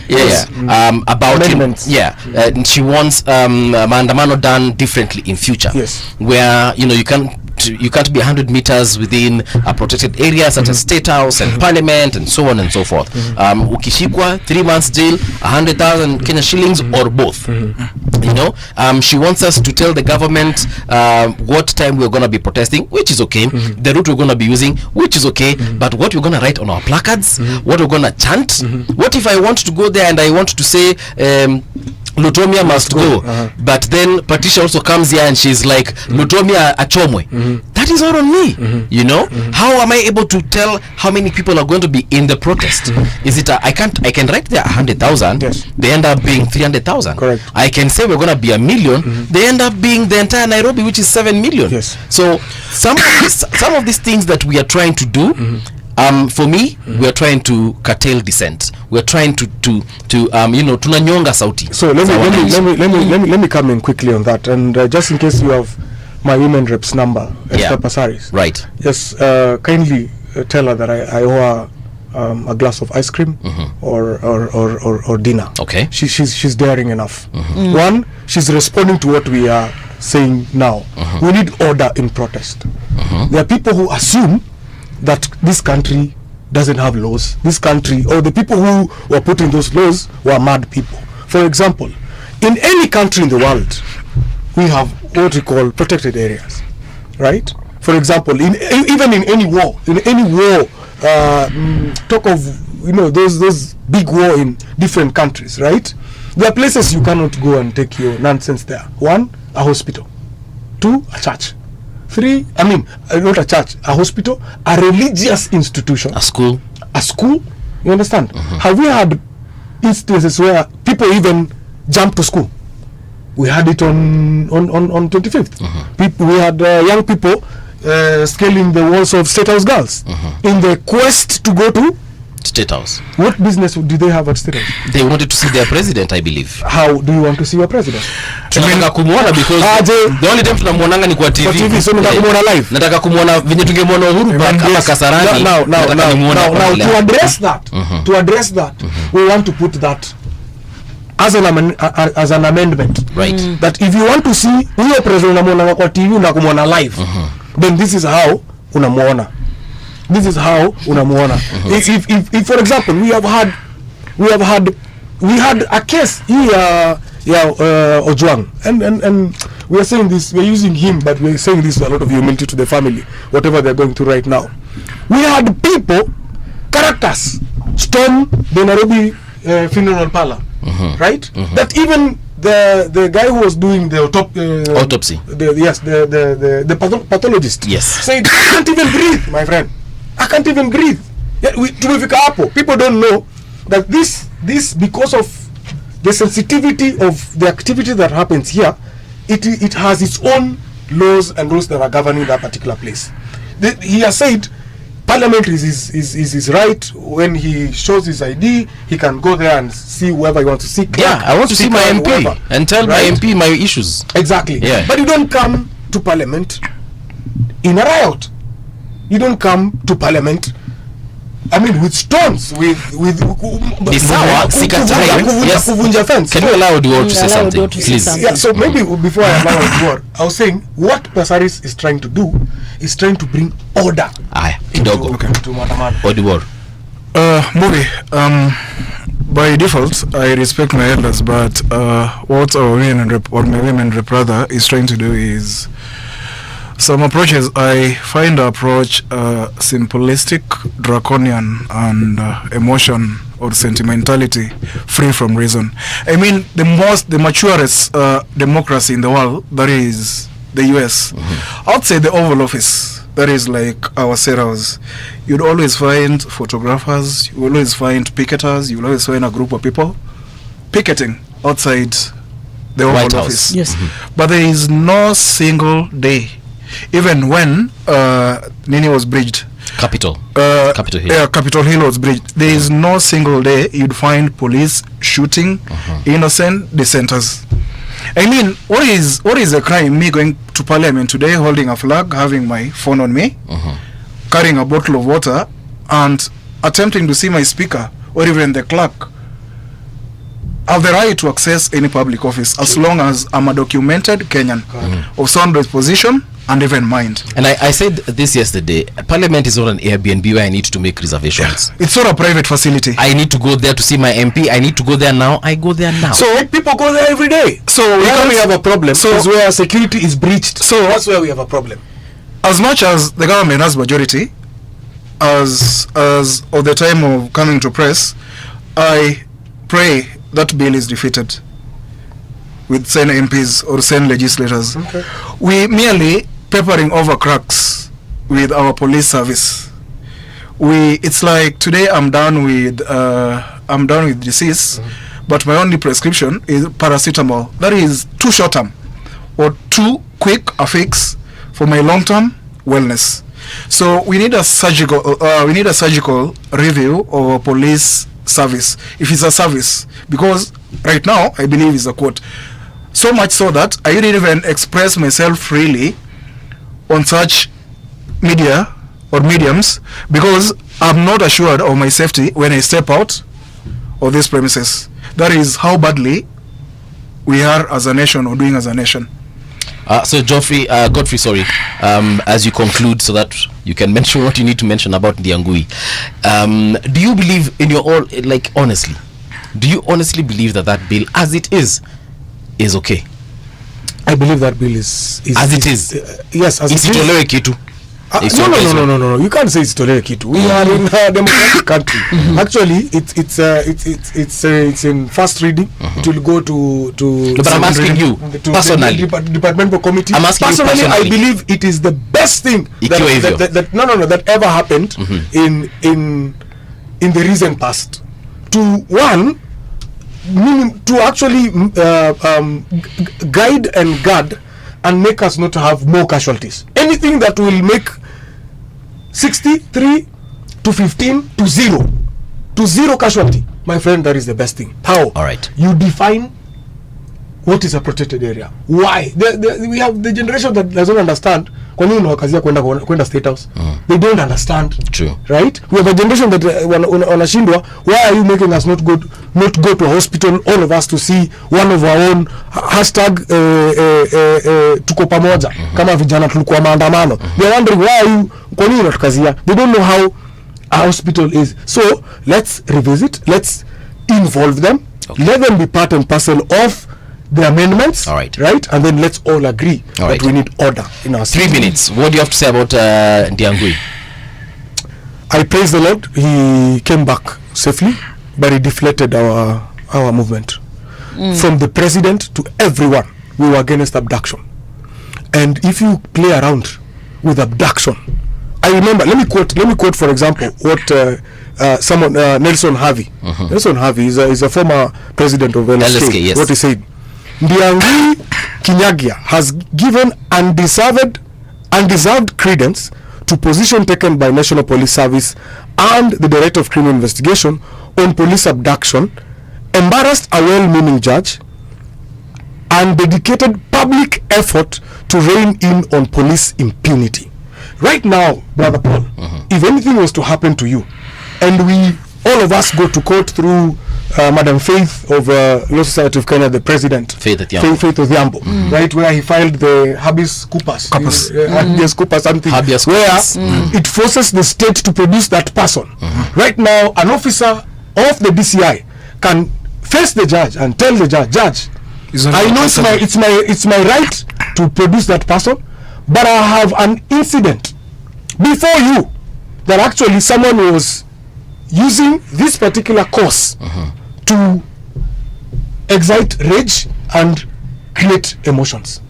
They now have somewhere to point. They didn't have a place to point. That's why when all of us, we kept on saying free Tricia, free Paul, it was free Paul from the ground all the way to the president of the Supreme Court. Now, with this case and with the case of that character of Juja, the MP who is still hiding in Koimburi. We are waiting for him. Koimburi, the moment you step out of Karen, you need to report to the nearest police station for faking abduction. Ndiangui, the judge said that he goes, meets his girlfriend, his sister, and his mother. Once he's done with that, on 18th, in fact, there is even a letter from the National Police Service that at his own time, he needs to present himself to the nearest police service or police station to record a statement, because he's a person of interest. Let's not play around with abduction, from the president to a hawker to everyone. Let's end abduction. We have about 40 seconds. Last words. Okay, these are my closing remarks. I sympathize with my brother here because today his employer has a contract. It could run 5, it could be extended. So that means in the next 20, his kids are not going to be under his employer. They may have proceeds of his employer's pockets, but they are not going to be under his employer. To quote a German pastor and philosopher, Martin Niemöller, he says, first, they came for the socialists. I didn't utter a word because I wasn't a socialist. Then 2, they came for the trade unionists. I didn't. I went numb because I wasn't a trade unionist. Then conveniently, they went for the Jews. I kept my cool because I was a non-Jew. Then eventually, in the long run, they came for me, and there was no one to vouch or even speak for me. Thank you very much, my brother, and thanks for hosting us. We are grateful. 10 seconds. 10 seconds is Kenya is headed in the right direction. All right. Kumi bila break. Thank you so much. Patricia, wewe ndakupatia 5 seconds. No, thank you so much for guests for coming, and thank you for the listeners for tuning in and contributing. All right, that is where we come to a close as far as the People's Breakfast is concerned today, Friday. See you on Monday, bright and early.